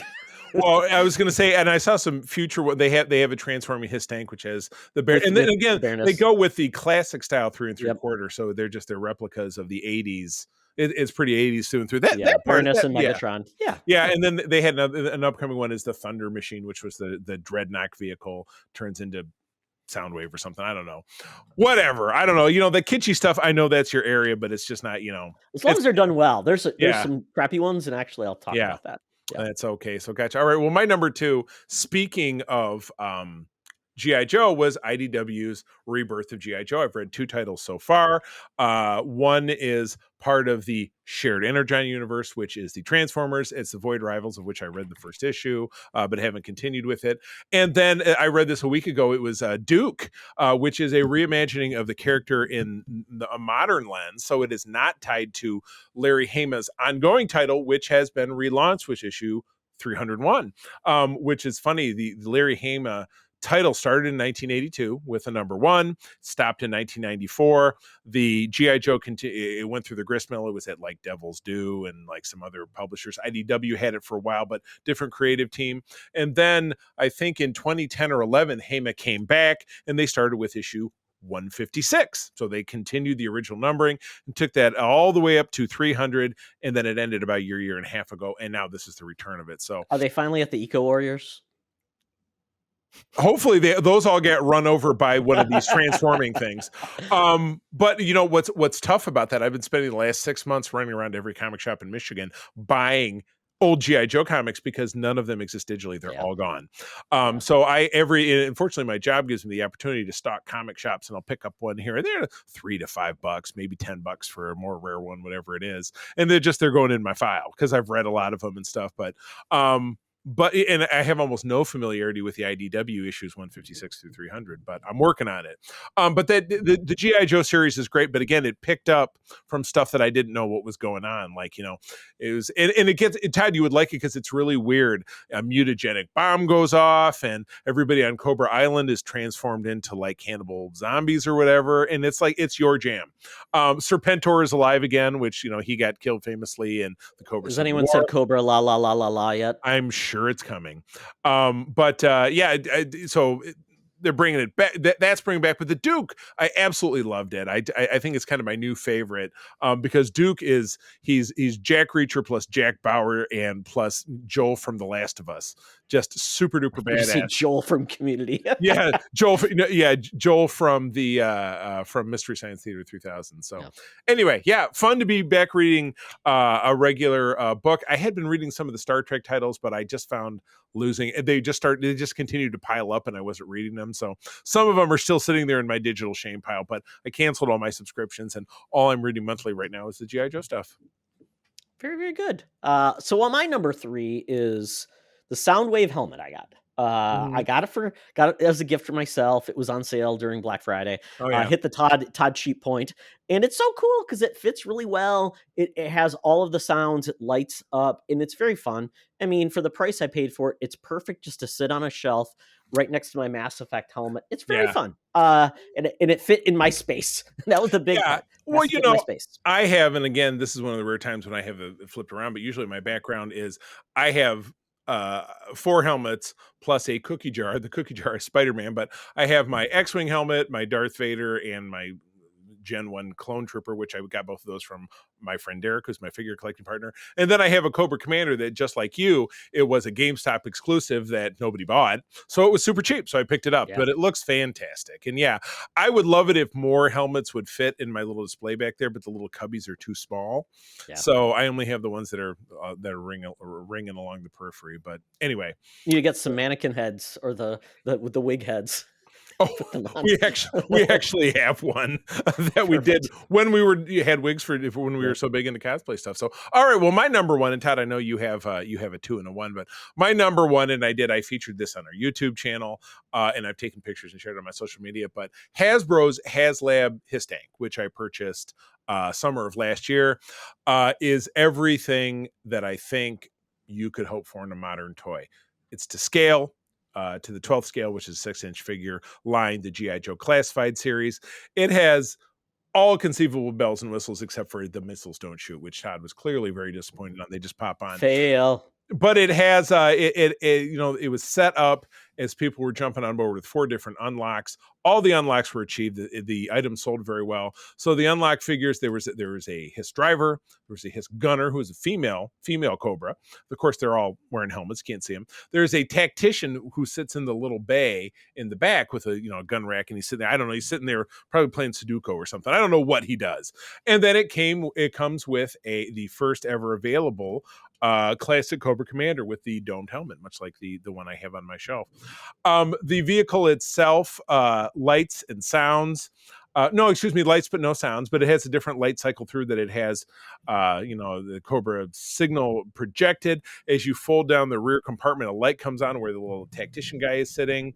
Little ladders that guys can hang off the side of it. I mean, it is truly exceptional. I think it was, and of course they're not, it's not like in the old days we're like, oh, this was $20 and blah, blah, blah. I mean, it had its cost. I did not purchase that as an investment. All these G.I. Joe groups that I belong to, here's a guy who bought 20 of them. And I'm just like, at $350 a pop, are you smoking the drugs? So you spent $6,000 on buying these things? Oh my God. Yeah. I have loved, and to a further extension, I have loved the G.I. Joe Classified line. That has been the thrust of my collecting in 2023.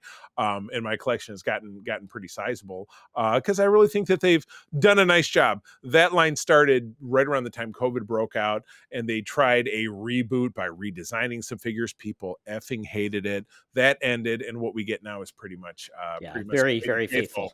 Yeah. And that has increased my enjoyment of the line.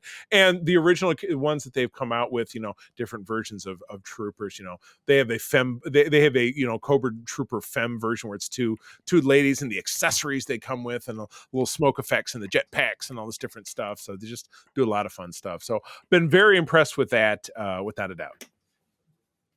Very, very cool. Yeah, I know at first you had some rough feelings on that, but I'm glad it's coming around because they do look cool. I mean, I'm not going to collect them, but I'm glad it's a market. I just wish they would do something with the franchise that wasn't a bad movie. I know. And speaking of HasLab, there was obviously another one in 2023. It was the Dragonfly helicopter, which is one of the hero G.I. Joe vehicles. April and I got 2 of them. We're going to tuck one away because we do a little toy slinging on the side, let it set for a couple of years and see what we can make off of it. Why not? Well, there you go. But we know a guy that has 20 Hiss tanks, so see him first. Just kidding. So moving on. Number 2 for me was the book Dark Harvest. I'm not a regular book reader these days just because I tend to fall asleep as I'm reading a book. But I was really encouraged because I wanted to read something that like a spooky book that led me into the holiday season. And I really enjoyed it. It's a like a great book in regards to it knows what it is. I love the way it speaks, and it doesn't stay too long. It's like 170 pages. So I like that. It was a page turner. I couldn't wait to read more. I just like they did with the concept. It was very fun. There is a movie that I need to watch. So of this. And I want to see how they did with it, because I could see how it could be a movie. Whether it's successful or not, don't know. But I got the movie on Amazon. I just bought it. So I've got it. And Charlie, you're more than welcome to check it out and consider reading the book. You may enjoy it too. I think April might enjoy it just because of the theme and everything. So Dark Harvest, it's just a really cool, kind of like a modern parable about, the evil of the town baked into a ritual that's set in the 60s. And I really enjoyed it. So check out Dark Harvest if you're interested in like a kind of a noirish horror film with a kind of a 60s feel. So check out Dark Harvest. And then number one, comic wise, was something new, and that was the Void Rivals. It was part and parcel to the Energon universe. I'd heard rumbling that the creator of Walking Dead, who Robert Kirkman has an imprint called Skybound. It's also part of Image, because he's actually, I think he's like a bigwig at Image. Oh, really? He was asked to join a long time ago, and he did. That's why when Walking Dead did really well, he said, "Hey, you should be part of us and be part of the Image Comics, publishing community." So he is, and this goes on Skybound, but it's in Image, and if you basically creating the Energon universe, which was so cool, because the Void Rivals, when it first came out, had no mention of Transformers or G.I. Joe, and this is a very simple story about two rival planets essentially fighting each other, and it's kind of like how it leads into it. So I really loved the series. It was limited. It's done. Okay. Which I enjoyed. Yeah, it was just really an entry point, which was kind of cool. I should get around. How many was it? Like 5 issues? 4. I think it was 4. I bet I could handle that. Yep. And then I have started reading the Transformers. So I think I have 3 now. I read 1, really enjoyed it. So I've got 2. I should just subscribe to it on Amazon. I would, and it was, if you don't, you do get a discount. So. Yeah, if you don't, they wait really long time to post the new issue. So subscribing is the best way to do it, because then you just get an email, hey, it's there. Yeah. So I love that this is happening, because I've read Transformers issues and comics through the years. I read the original series from Marvel. It wasn't very good. But then IDW did them. There was another team, Dreamwave, I think, that did them all. And I just love what they've done. I love the art styles, and the stories are kind of fun. Yeah. So I'm excited, and I'm also really interested in the Duke and the Cobra Commander stuff too. Yeah. So I want to see how this comes together. So Charlie, if you want to read the Transformer stuff, I got you covered. And same. But the Cobra Commander comes out, I think, in about 2 weeks.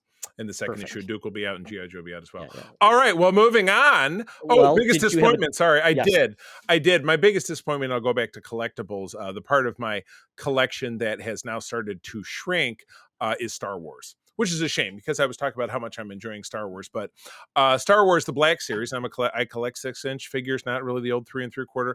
I think they do some nice things with the 3 3/4 line, but I'm way too late to start doing that again. So I started with the Black Series, which is now celebrating its 11th year that it's been around. But it has turned, maybe for a lack of source material, or just the fact that they have not really been committed to giving hardcore people kind of there are a lot of people who want that original 96 back, those original 96 Kenner figures each one of them produced. In 11 years, they still haven't gotten around to it, because what they are doing now is simply producing more and more and more repaints, reissues. The holiday figures are, here's a snow trooper, Frosty the Snowman, or here's a Porg, here's a Porg who's an elf or something. Just doing kitschy crap, which is, it's not my scene. I have gotten more into building dioramas and having little groups of people, and I like that kind of stuff. But they have just made it harder and harder, I think, and their turnaround time has been actually absolutely horrific up until this year, which, like Ahsoka, they got that line out on time. But again, I had the ones from Rebels, so I don't really need a whole nother set of them. You know what I mean? So, producing their archives. See, they had an archives series of figures that, like, this one was really hard to find, but it just, I had them, so there was no. So it's died for me. I don't get them anymore. And the things that they have in their pipeline, each one of these Hasbro fan casts that they do has just been, we're trying to get excited. John and I joke about this all the time, trying to get excited about this new thing that they're coming out with, and it's just more repaints, more reissues, more this and that. So, I was also I wasn't disappointed, but I don't know what I expected out of the GI or the Indiana Jones Adventure series that came out, because there wasn't a lot that they could produce, No. and then the movie failed. So there wasn't. So I got what I needed out of that. Plus, off of that website Temu, I bought a little white Arabian horse for Indiana Jones to ride. So I was very happy about that. Yeah. The Star Wars is just it's just a death rattle. Marvel, the Marvel Legends, they still do nice deep cuts and crank out like an Egghead, or they crank out Crystar, which I just picked up. Star Wars won't do that. Star Wars is still Star Wars is not even as close to being as deep. They're like, here's your 49th version of Darth Vader. Here's Darth Vader in white. Here's Darth Vader in green. Here's Darth Vader in, they're going to make him like rainbow, like they did with Batman. You know what I mean? So it's just, they've run their course. They're not producing any interesting product to me. It's a bummer. Well, I think that can be really tied to there hasn't been a movie in X number of years, and the last movie, I could honestly say I don't think anybody's excited for any of the real characters to a large extent. Yeah. And what's coming out in the horizon, it just feels like it's more niche these days. So and a lot of the characters aren't as iconic that your little kids want to buy. So and things change. Yeah. True. Exactly. All right. What about you? My biggest disappointment was the Frankenstein Transformer. This thing was dumb. Normally, I've been excited about their crossovers. I got the Dracula bat. That was kind of cool. It was fun because it was a Transformer turning into a bat. That kind of worked for me. It was Dracula. Fun. What couldn't work? Well, this Transformer is called Transformers Collaborative Universal Monsters Frankenstein X Transformers, and his name is Frankentron. Charlie, rolls right off the tongue. I love it. And you know what? I heard nothing about it, so obviously no. And he looks bad, and you can barely tell it's Frankenstein. And then you look what he transforms into. He transforms into the dumbest looking non-tank I've ever seen. Or it's a tank, but I'm like, what is this crap? Nobody wants this. You want something that kind of makes you think of Frankenstein when he's not a Frankenstein. I don't know. You had one job. I mean, I don't know what it would be. I'm not that creative. God. Would it be like a lightning table? I don't know. I don't know what you do. Goodness. But this was not it. It was dumb. I want a Wolfman. Give me a Wolfman that transforms into a big wolf. That works. Fantastic. Listen up. I don't ask for much. Listen up, Hasbro. We're eating your lunch. All right. Well, let's move on. Yes, now it's time for movies. So once again, we do a top 5 new. We get to a new to you favorite, and then the biggest disappointment. So Charlie, we'll start at 5. All right. Top 5 new. We saw a movie last month, not a genre film, but something that really touched the heartstrings. It was Paul Giamatti's The Holdovers. I talked about it on the show. Great flick set in the early 70s. A kid who gets left at the holidays at the boarding school he's at by his mother, who has a new husband. And Paul Giamatti is the embittered faculty member who has to look over him and several other kids, and kind of the heartstrings being plucked by all the things that happens there. So I like that. I like emotional stories at the core and things that make you feel and think. And so I enjoyed that one very much. Very, very good. I think it's streaming now too. Probably. Yeah, it's been a couple of months. Wouldn't surprise me. So go check it out. So I'm cheating a little bit. I have a tie for 5 because I'm like, I was so torn, but that's I think okay. It's appropriate. I have a tie for biggest disappointment, so we each get a tie. Okay. So my top 5 for my number 5, it was tied. So it was hard for me to choose between these two. I guess the first number 5 was D&D, Dungeons and Dragons: Honor Among Thieves. Yeah, totally. I was pleasantly surprised. It was so fun. Yeah, and it took D&D and fantasy in a way that I wasn't expecting. It worked on so many levels, and a lot of people are really just loving this film. So Chris Pine is so fantastic. I love him. He's so endearing. He's fun. One of the few things you can enjoy about those JJ movies. Exactly. So I'm hoping this isn't the last we see of this Right. franchise. Same. I hope agree. there's more. I really love it. And then that tied with John Wick 4. Now, I know you're not a fan of the series or you don't care, but I loved how they tied this all together. They went over the top. They did one of my favorite action sequences I've seen in a long time that felt like something I truly hadn't seen before. It was inspired, and it's just a fun world that is so much more than I originally thought it was going to be when poor Keanu's dog was killed. And that it's just turned into this. So I don't know if the series is over. We're getting a spin-off movie. We already got the Continental, which was like a precursor. So there's more here because it's a cash cow for Universal. So we'll see what happens, but really been very happy with John Wick after I finally caught up to the franchise. After you wicked it real good. It's been wicked. It's been wicked. Well, I loved it. It was funny. I shuffled things around a little bit, but my number 4 is Oppenheimer. What an epic about the and again, much like the Holdovers, about the highs and lows of emotion and this man's journey and what he went through and what he wanted to give the world and what it ended up being, and the twists and turns of fate that they got him there. So if you haven't seen it, again, it's an epic by Christopher Nolan. I'm sure it's streaming. Where's it at now? Probably. I believe that was a Universal film because So he's kind of like being the Peacock. Maybe Yeah. because I mean it's gotta be now. It's been, I mean, Barbie's finally in 6 Max. months. Yeah. Yeah, I don't know where it's streamed. I mean, it would be Peacock would be the place for it. Although Well, anyway, it's probably out there, and you probably saw it. But if you hadn't, it gets my recommendation. Good stuff. I'll talk about that movie in a second. Yeah, you bet. All right. Well, what's your number 4 then? Barbie. Really, Barbie is a movie that, quite honestly, I wasn't sure what to expect. I thought this was going to be like maybe a Brady Bunch type of, take on something where it was going to be all goofy. Yeah. And quite honestly, they did do goofy, but I think what they did was hit the hallmarks of the franchise of Barbie through her past, her history, with some of the things but the inventive way of how they filmed it, what they did with it, and also hitting on some pretty, I guess, some heady topics in regards to feminism and the world of men and the patriarchy. And also having some and incorporating music as well. All these things should not have worked. Right. And they did. Right. I mean, it's real movie magic, which we have not seen we haven't seen this. I was talking about my son-in-law, or my future son-in-law. So my daughter's long-term boyfriend was over for Christmas Day because my wife's family was here.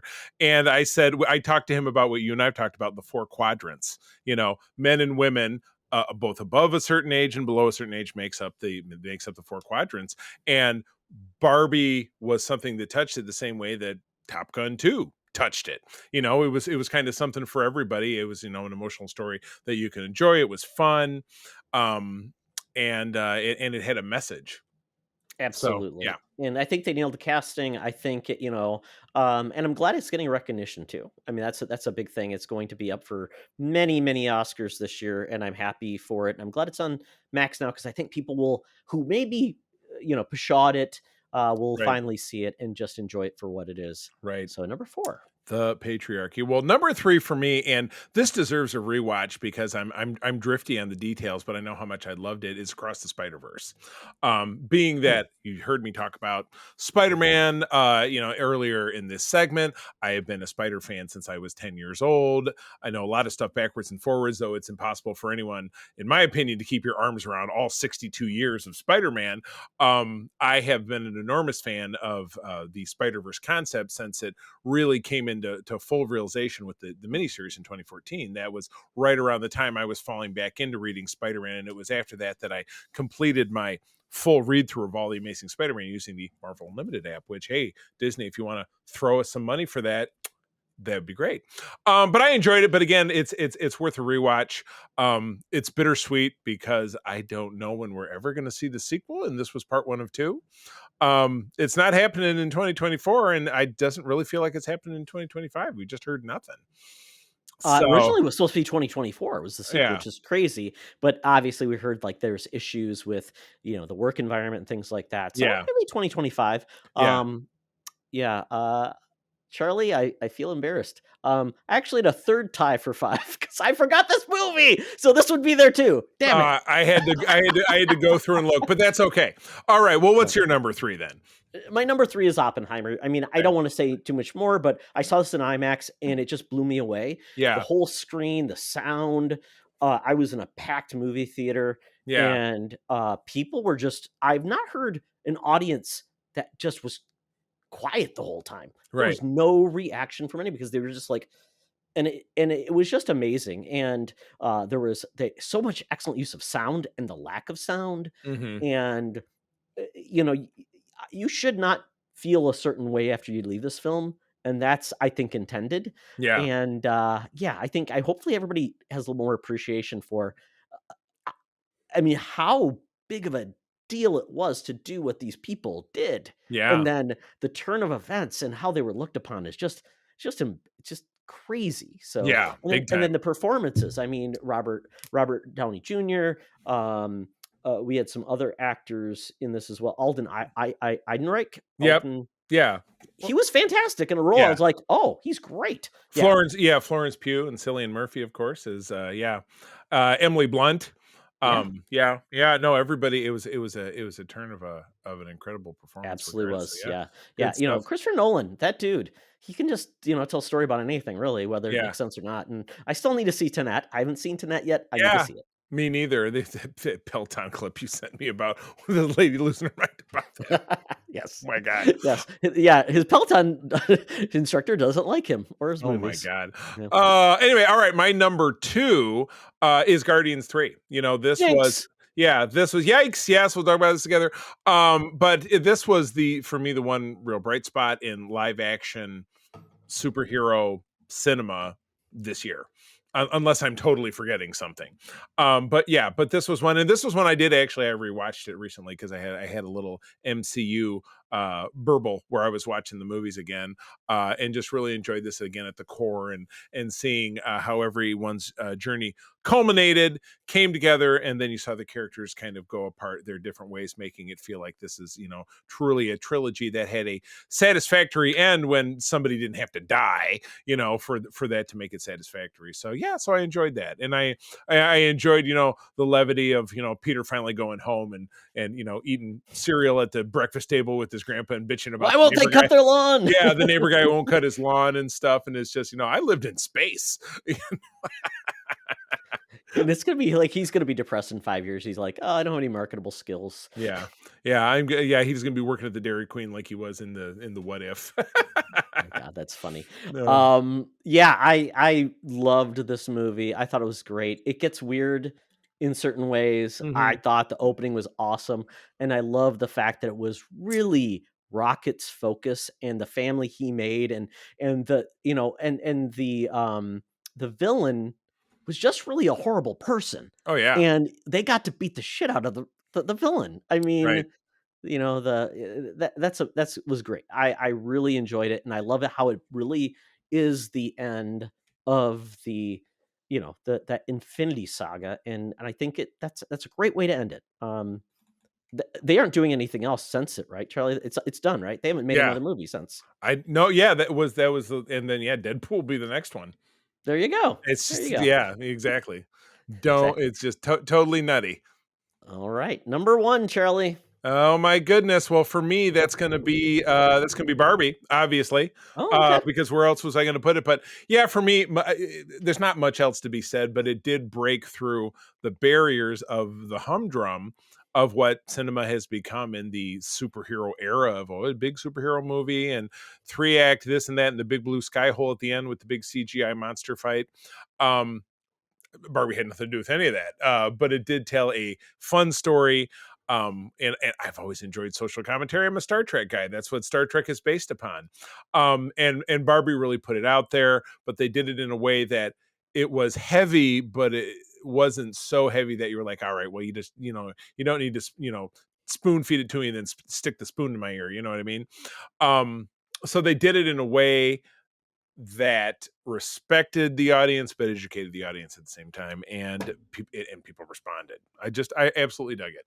Absolutely dug it. Absolutely. Great movie. For me, it's a recent movie, which is just so weird. I didn't want to be a recency bias, but I thought about it. I'm like, you know what? It's this movie. It's Godzilla -1. I Oh, mean, wow. I don't know why, but I think it's because it took something I had certain conceptions of Godzilla and what we've seen, and this movie played it so differently that it was barely a monster movie. It was essentially a human story with a problem. This could have been anything other than Godzilla and still work. But I Yeah. think the fact that it had Godzilla in it and the fact that this is a force of nature that people just don't understand why it's happening, but they have to deal with it and just some of the human issues that it dealt with. And the fact that they did it for $15 million blows me away. It's Right. wonderful. It's Right. not a guy in a suit, and it just makes me think. I hope people took note of this film and how it was done, and they apply it to movies and the genre and things like that. So movies can be successful, and not have to make $1 billion. Right. Exactly. Or cost $1 billion. Exactly. Oh, Yeah. my goodness. All right. Well, we move on to the new to you favorite. I'll go first. And Todd, I 100% owe this to you. Ironically speaking, the new to you film that I enjoyed the most in 2023 was Streets of Fire that we I talked thought you were going about to say back in people under the September. stairs. No, but and what I loved about Streets of Fire is the soundtrack, which I jam to on a weekly basis. It's all over my Amazon Prime account. I loved Walter Hill. I loved what came before it with the Warriors. I did find out that great introductory song, that Nowhere Fast, was not only it was co-written by Bryan Adams, I found out, but really? Meatloaf did have his own version of it that came out the same year. What? Oh, yeah, I know. wow. Well, I Perfect. get because it's part of the notes It did of feel like because Jim it Steinman, was right? written by Steinman, right? But Yeah. no, I did. It's a part of the liner or the X-ray notes that play because it's on the playlist I Prime, listen right? to when I bike. Yeah. And I caught that. I'm like, really? Meatloaf did his own version? I gotta hear it. Because it totally feels like him. But yeah, I enjoyed that movie. It's no piece of great cinema, but No. it was tons of fun. And It was a great timepiece is the best way Yeah. to call it, and I loved it. Yeah. It was I loved it when I say I enjoyed the experience it of was the watching it. 80s and the 50s and the 80s. It was good stuff. All right, how about you? So mine was RRR. It's that movie on Netflix where it was a big Indian film, and Right. this was just a movie that it's essentially the story of two warring factions within India. You know, the the rule of England and Indian officers in it that basically are part of the Queen's army that are there occupying India, and then you've got the people that are essentially trying to break through. And I loved it because it was just such a cool take on it. It wasn't the typical American like, oh, I'm going to be a Rambo. I'm going to do this. It had a smile to it. It had serious tones, but also it just didn't take it too seriously. It won the Oscar Song of the Year, and it was just joyous where they did a dance off, and it was music. It was just R R R R R R. Exactly. It was a pirate film. No, R. R. 3 R's. Don't ask me what the R's stand for. I don't remember. But Reading, writing, and arithmetic. I just love the fact that we're getting more influence in foreign cinema into the U.S. cinema, and the fact that they did so well. I'm loving it because somebody's going to take an example and say that movie inspired me, and they're going to do something cool. So RRR. Loved it. It's awesome. He punched a tiger, Charlie. I'm loving it. It's just like the Punisher punching a polar bear. Okay. Yeah. Biggest disappointment. This was my tie. Yeah, I'll have one of those. Is not surprising. It was The Flash because of I thought that Michael Keaton's Batman, the hero of our youth, was going to come along and make it fantastic. And it was just meh. And it showed. People didn't care. And no surprise. Wait, you didn't like Batman in a old bathrobe making breakfast? I mean, kinda. I would have breakfast served by old Batman. And then, of no surprise, Indiana Jones 5. I didn't want it. I got enthusiastic when I saw a trailer. I got enthusiastic when there was a toy line, and then it just crashed and burned at the box office. And that was hard for me. That was hard for me because Indiana Jones is second to none one of my first cinematic loves, right behind Star Wars from my youth.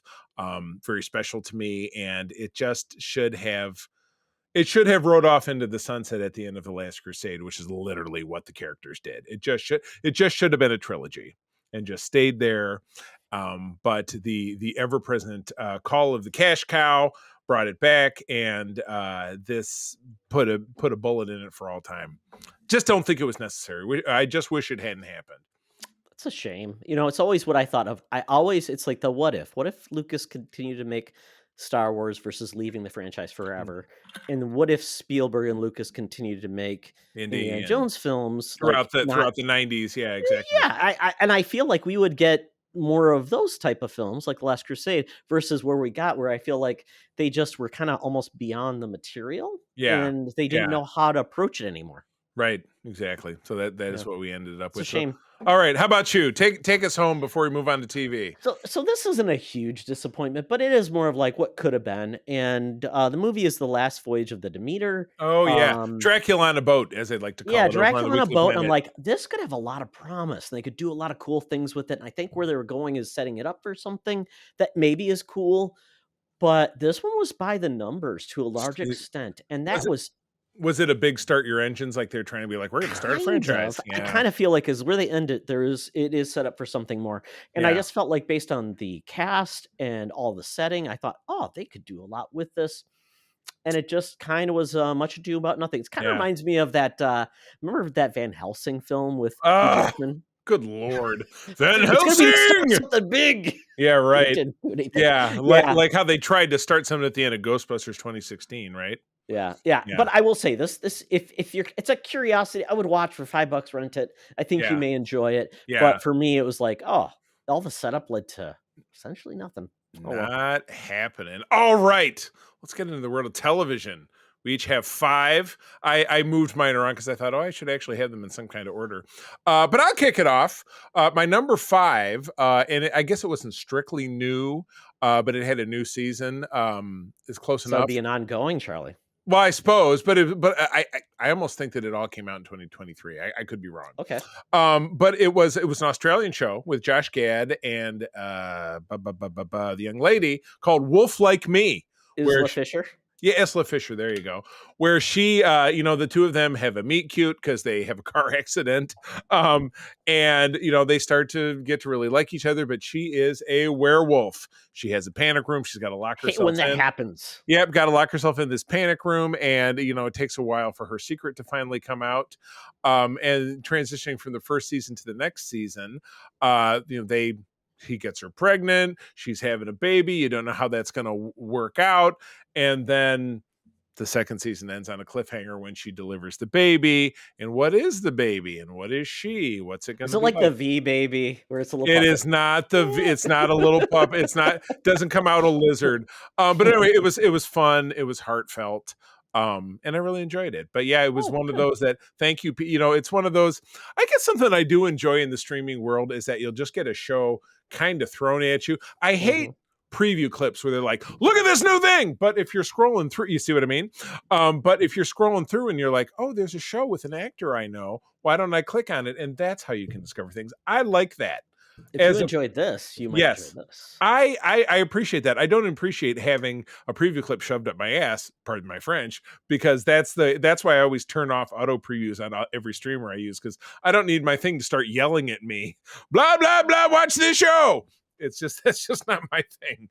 Just keep it. But how will they reach you, Charlie? That's really what they're saying. How else will we reach you? you gotta keep it casual. So, all right, what's your number 5?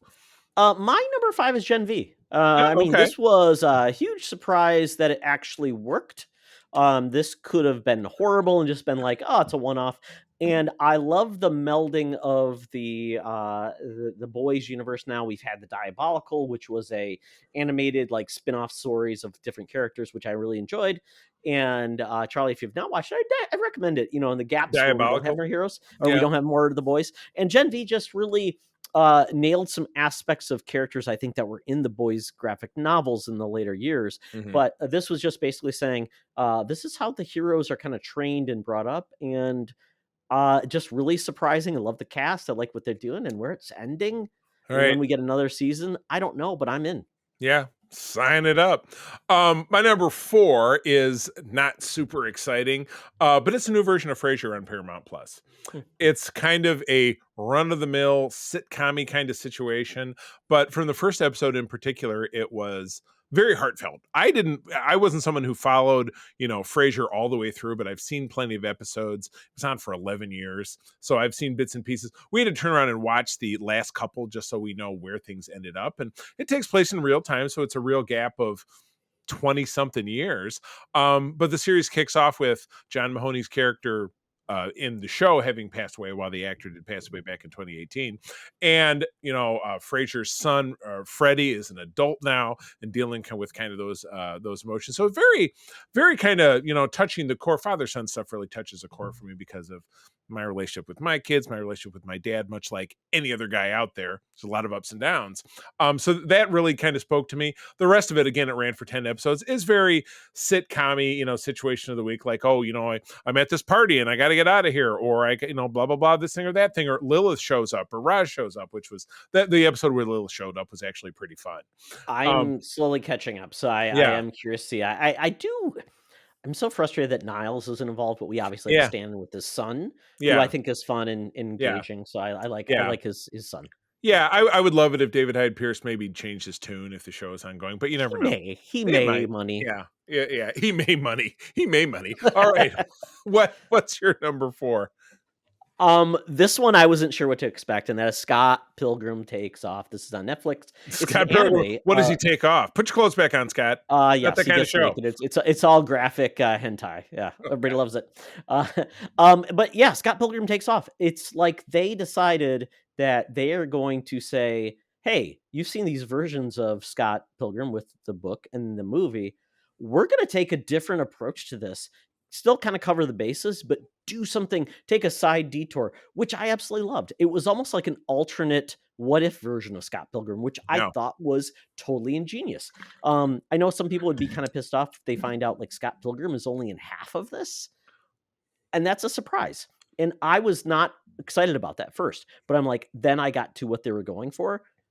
Loved it. I would love to see more versions of this where they take something tried and true and they take a tweak on it, kind of just like how you take a book and then you make the movie a little bit different. Like Misery is always one of my favorite comparisons. I love both, but they're different. Same thing here. Love it. I love the fact that they got the voice cast back. I thought it was neat and interesting, and I don't know if we're going to get anything more because essentially told its tale, and I think we're done. But by all means, make more things like this. Right. And I'm in. Right. Cool. For number 3, and this one was a bummer for a couple different reasons. Number 1, it disproved my dislike of Netflix because it was on Netflix. And number 2, it was like 10 parts, and April and I watched like the first 6 of them, and then I had to go to Dallas for a week for work, so I couldn't see the last 4 parts. And that was a House of Usher. Oh my God. And of course it was in October, so it was super intense, but telling of essentially a pact with the devil, played by one of the most beautiful women in the world, always been on my hall pass list. That would be Carla Giacone. Oh my God. Rue McClanahan. Oh my God. Yes. Sorry. Shh. Quiet.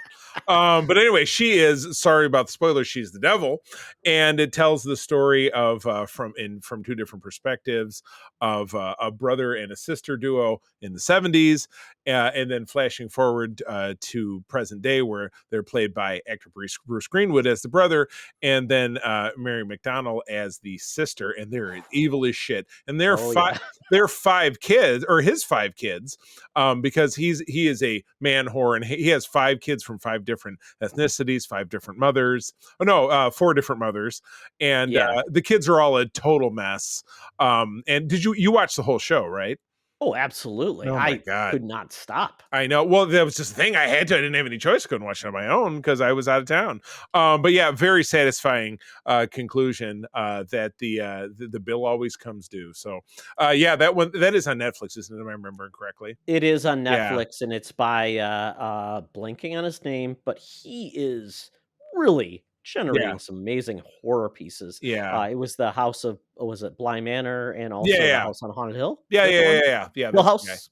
Yeah. Hill House. Yeah, there you go. Yeah.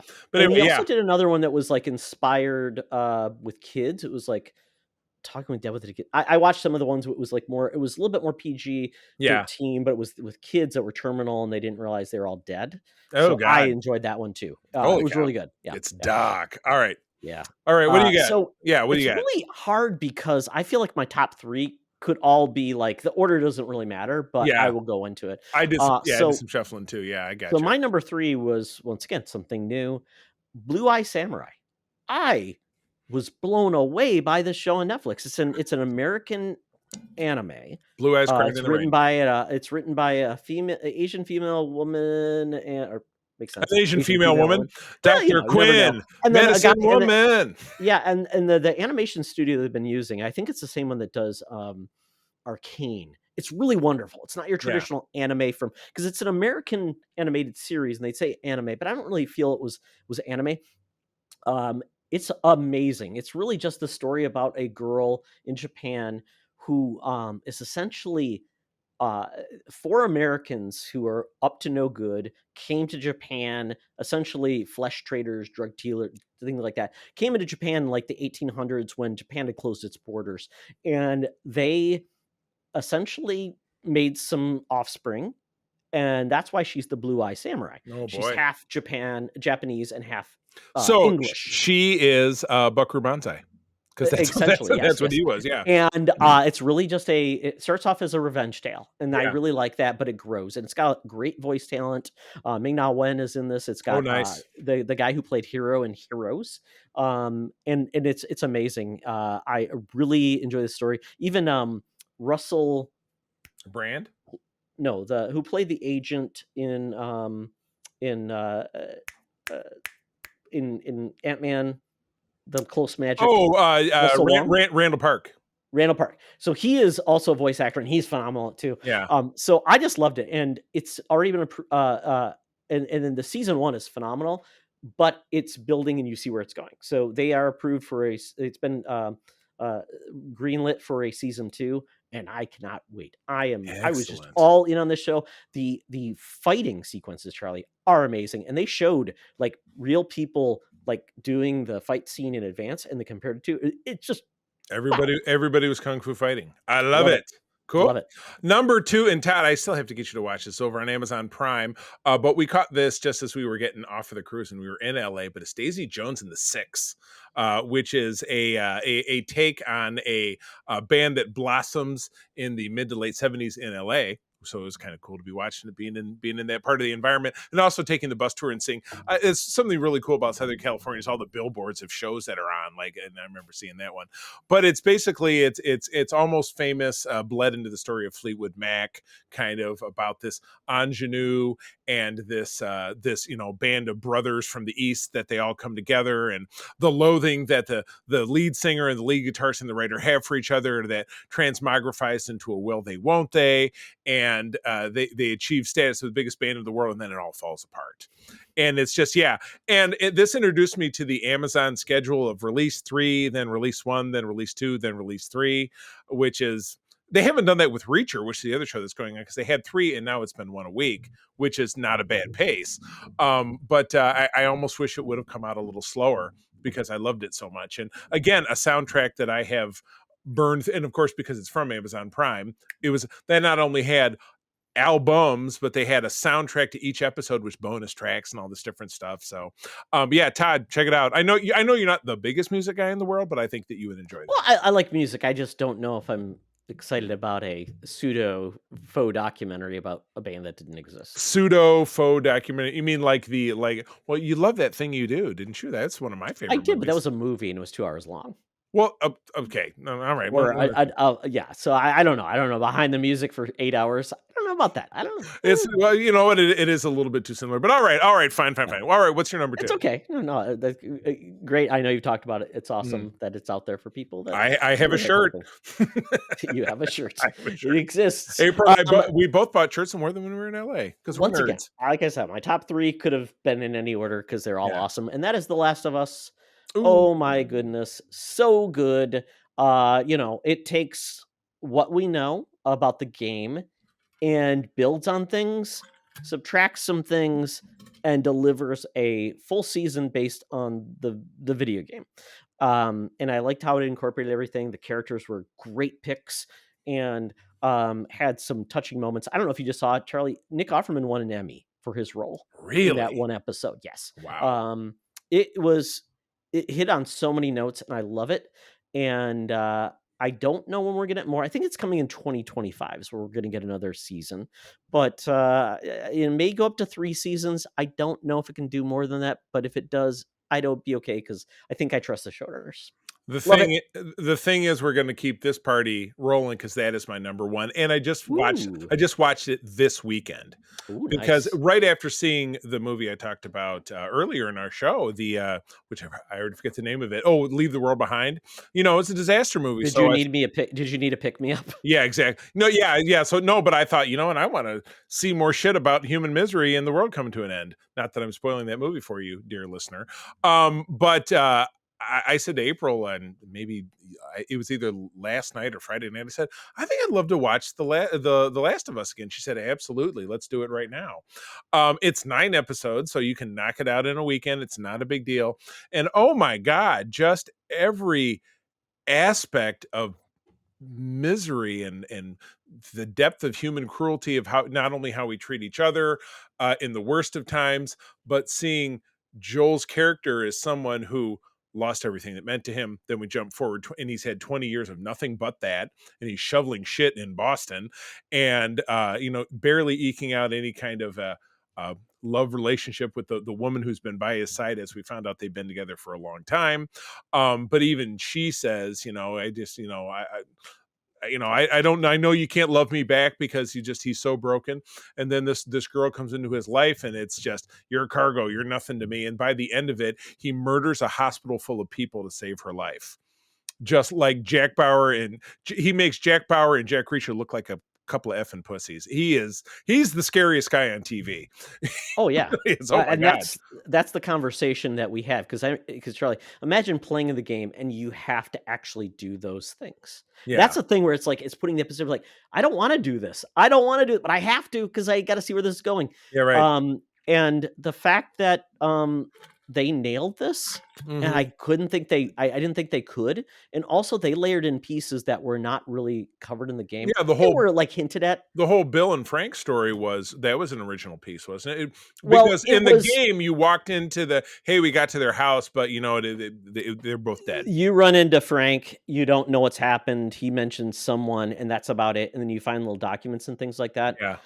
In the game, you don't know how this all thing occurred, and we find out like it was because of a flower contamination. Oh, okay. Which with those intros, which I thought was a good addition. And and it just makes you think with Joel. It's like, wow, think of everything Joel did as a selfish person for love, and how I don't know how he lives with himself, and that's where the second game just like it deals with all of that, which is amazing. So I'm interested to see, because that game has so many gut punches, and if they can bring that to the series, Charlie, you may need to talk to someone after. Yeah, I'm here for you. Yeah, it'd be a big intervention. I have to talk about my feelings, but that is by far now one of my favorite series of probably of all time, just because of how it touches the heart, because that kind of stuff means a lot to me. All right. Well, what's your number one then? Well, it's kind of a flip-flop because I had The Fall of the House of Usher at number 1. Oh, okay. So you've already talked about it. I couldn't agree more.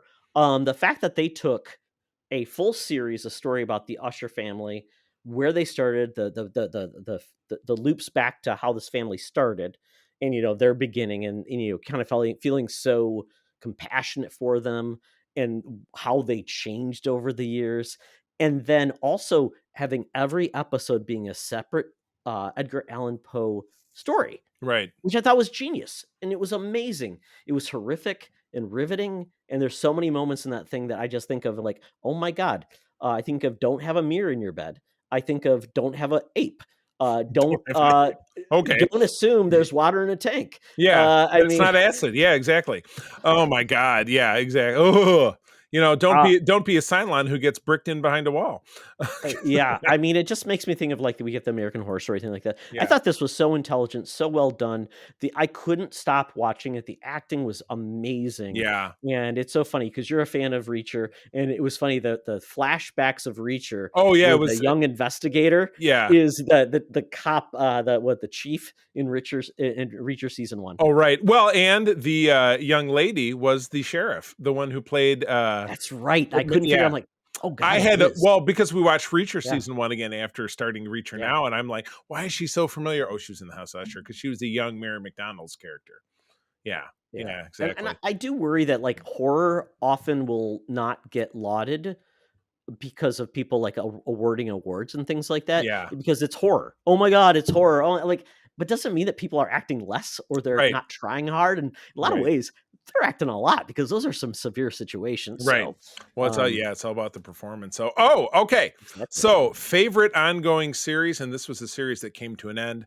We talked about it earlier. Was Star Trek Picard. Oh, or different. Okay. I was worried. I'm like, we're going to be on the same page. Oh, no. Yeah. But Star Trek Picard. And again, I mentioned this was a series that stumbled during its first 2 seasons, having some bright spots in the first season, having a very dismal second season that made no sense of any kind, and then finally giving everybody what they really wanted, which was a proper send-off to the Magnificent Seven, the characters of Star Trek The Next Generation. And it's funny. I have often, we talked about obviously ad nauseum when it was on Code 47. And I said, you could very easily skip the first 2 seasons with a 3-minute YouTube video and just start season 3 and think this was the greatest 1 season revival I've ever seen. And that's really the way it should have been. But I was really thrilled, and I really wanted to, they put such a button on it at the end, which is why I don't have a lot of enthusiasm for Patrick Stewart reprising the role. But what's going to be is what's going to be. Everyone loves a redemption arc, and I'm glad it got it. Yeah, big time. Kudos. Yeah, excellent. Mine was Ted Lasso season 3. Oh, that's why I said series ending, and I'm like, oh no, same one. Because that was my favorite. That was my favorite new to me. Because I resisted Ted Lasso for so long because you binged. You guys were all, you're gonna love it, and I'm like, I just don't. I watched the first couple and but then you guys kept you and Mark kept knobbing away at it, and then I finally gave it a stab, and we were sucked in. But anyway, go ahead. Yes, Ted Lasso season 3. I know some people say it's not like the best season. I totally get it. But what I loved about season 3 was it fully developed other characters, got to say more of their story, because Ted, has gotten a lot of the limelight. So of Coach Beard, and so did some of the other characters. So I felt like this season finally really truly dealt with Ted's demons, but it also gave people more depth to their characters, like Hannah Waddington finally coming to terms with Rupert, and also establishing a new relationship, and Ted dealing with his dad finally, and his mom, which was great. I loved it. I'm so glad. If I get nothing else, I'm fine with Ted. I worry that I think more Ted could be bad, but I also could see a spin-off of somebody in this show that is unexpected that could be awesome, like a Frasier coming from Cheers. Okay. Yeah, and no news on that because it happened and the strike ended. No, and they're saying, I don't think it's really. I'm like, I don't see Ted going to, like, what is Ted going to go to? The world of lacrosse?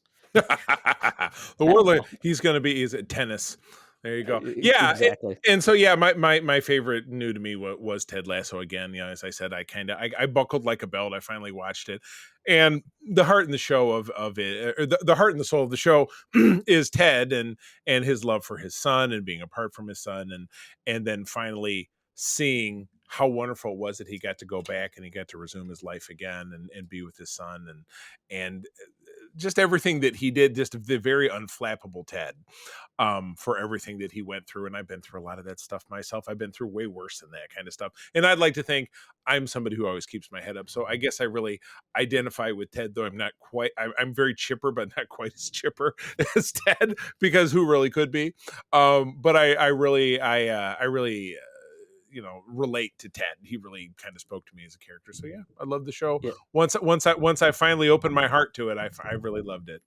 Yeah, because I know the type of person you are, Charlie. I'm like, this should speak to you, but Yeah. I totally get it. Sometimes it's not it's just not the right time, It's or not. Yeah. it's the hot thing, so it's like, I don't care. Yeah. Whatever. Just Everybody's telling you shut watching. up, please leave me alone. Yeah. Yeah, Exactly. So, all right. yeah. Well, jumping into a biggest. Oh, no, we Oh got to wait. talk about my new to me. Oh my. Oh yeah. You're right. We danced around that. Sorry. Circle back. Go ahead. My favorite new to me was The Bear season 1. I still watch season Hmm. 2. This is a show I think I've talked about this before. There's sometimes shows you're just as you're almost like, oh, I don't know. Should I watch it? I don't know. I'm like a little intimidated by it, and I heard like it's a very anxiety ridden show. I don't need more anxiety in my life. It's because of that bear. That's why you were so Exactly, the bear that's in the cage. No, I'm in a restaurant. I don't Fucking like bear. Chicago deep dish. No, just kidding. It's bear. No, It's Chicago deep dish bear. but I'm a big fan of cooking shows and just high cuisine and learning about these things. But knowing what the show was about, and I'm like, I don't know if I could handle the stress of the show. Very And once I stressful. got into it, I'm like, I love the show. It did so much right. It kind of was dealing with so much, but brought it into a way that always came back to food and the relationships with making great food, and the barriers between different The people and their bear experiences. ears. Exactly. And the people the different barriers that people had to accepting change in their lives and moving on. And I feel like that's what was amazing. And that final episode was like, I did not expect that. And I'm Yeah, excited to see where this goes. So big the time. bear, definitely, if you want something about food, Chicago, a family, a restaurant, and surviving through loss, it's there for you. It's there for you. Okay, I'm out of sequence now. Are we on to the last one? Biggest disappointment, Charlie. Biggest disappointment. All right, well, I'll go then. We'll flippity flop. This one is no big surprise. Secret Invasion. It was the if you never think that you can't get below the basement and how bad something is, take a look at Secret Invasion. It was Secret Invasion. Again, this was on the comic side of it, was during a time when I was not reading so intently, but it was a great concept. A ship lands in the Savage Land, it cracks open. We found out all these heroes that we thought we knew had died or whatever, went on a different phase. They were Skrulls all along, and then here's the real people that are back. This took elements of Captain Marvel and the Skrulls, and then it was taking Nick Fury as a character and his background, and sad Nick Fury. Come on, and Charlie. Everybody loves sad Nick Fury. sad and bloated Nick Fury. It just gave us a giant friggin' mess of nothing. And then the last episode with the CGI punchy punch fest, and the most powerful character in the MCU now. Yeah, who just probably flew, like Poochie flew off to her home planet. And such a waste of Emilia Clarke, who's a fantastic actress and has had so many great roles under her belt. This is a Marvel killed project. Ben Mendelsohn. Yeah, killed off Maria Hill. And this has been a project that anyone who I know who enjoys Marvel has reviled. It's universally hated as far as I know. So boo on Marvel for giving us. Good thing it only cost like $300 million. And exactly right. It was bloated. It was bloated and wasteful and bad.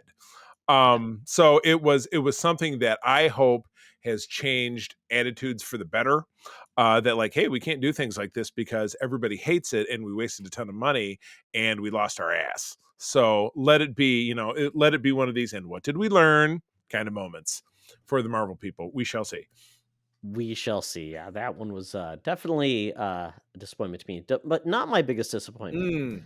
My biggest disappointment was Mandalorian season 3. Oh, that was my original. I would almost call it a tie. So I'm with you.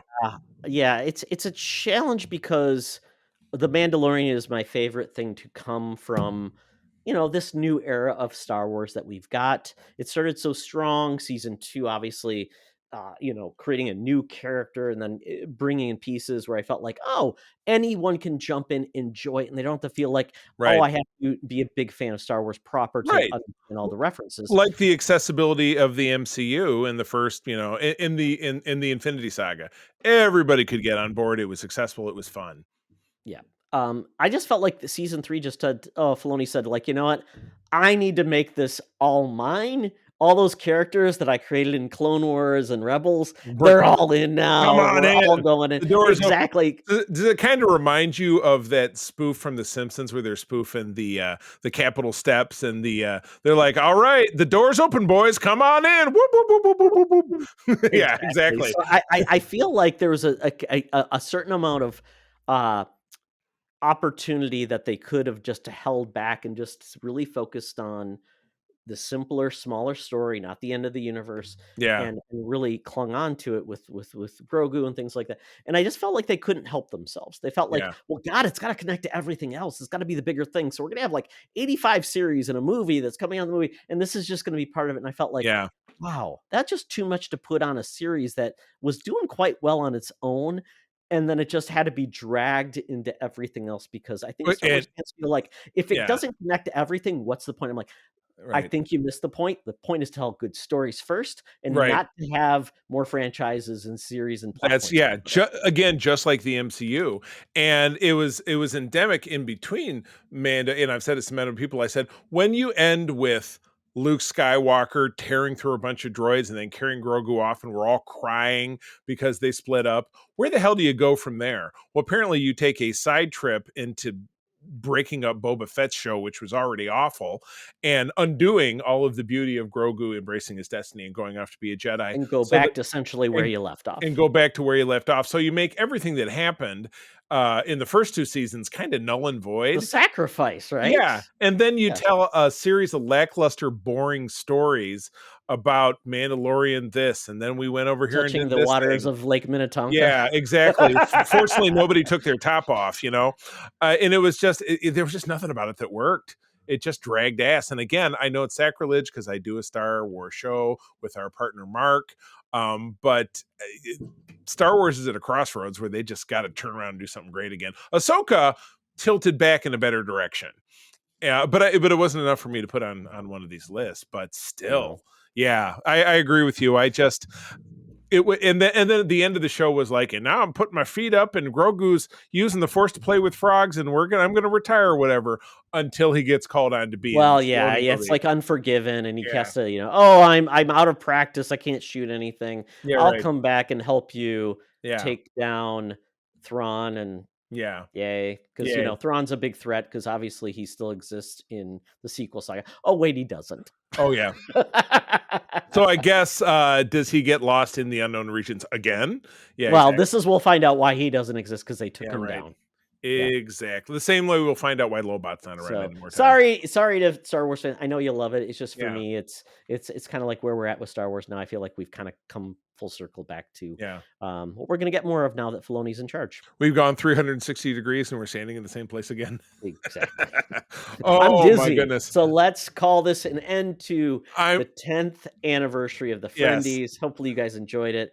And if you didn't get to tell us, let us know. Yeah, please. But we'll be back. We're excited about 2024 and what's going to be on our next Friendies list and winners. You better believe it. All right. And this, king-sized episode of the show, over 2 hours. That's more for us.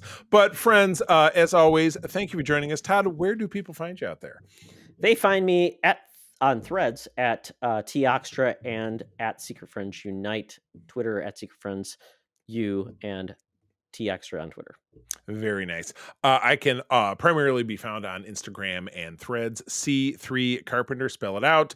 I'm also heavy duty on our Secret Friends Unite Discord, but my main jam is that my lovely wife, April, and I do run the USS Grand Petoskey. It's one of the biggest chapters of the International Star Trek Fan Club in the world. We are based here in West Michigan, but I have the privilege of running Region 13, which is Michigan and Eastern Canada. We have chapters popping up all over the place. If you live in one of those places, or if you live anywhere else, please visit sfi.org or our Grand Petoskey website and drop a line. I'm happy to help connect you with trekkers in your neck of the woods. With that, friends, thank you for tuning in for 10 whole years to us here at Secret Friends Unite. I'm going to tell you that sharing is caring and to keep on trucking. Be the hero, not the villain. In a truck. Get Grogu's name out of your mouth. Slap. This podcast is part of the Secret Friends Unite podcasting network. Visit secretfriendsunite.com for more great shows, articles, news, reviews, and more. Secret Friends Unite podcasts are available on Apple, Google, Spotify, and other podcast services around the world. If you'd like to be part of the conversation, you can join us on Facebook or our new Discord server, or follow @SecretFriendsU on Twitter. Please subscribe to Secret Friends Unite on YouTube and visit our merch store at tpublic.com. Just search Secret Friends Unite. Thanks for listening.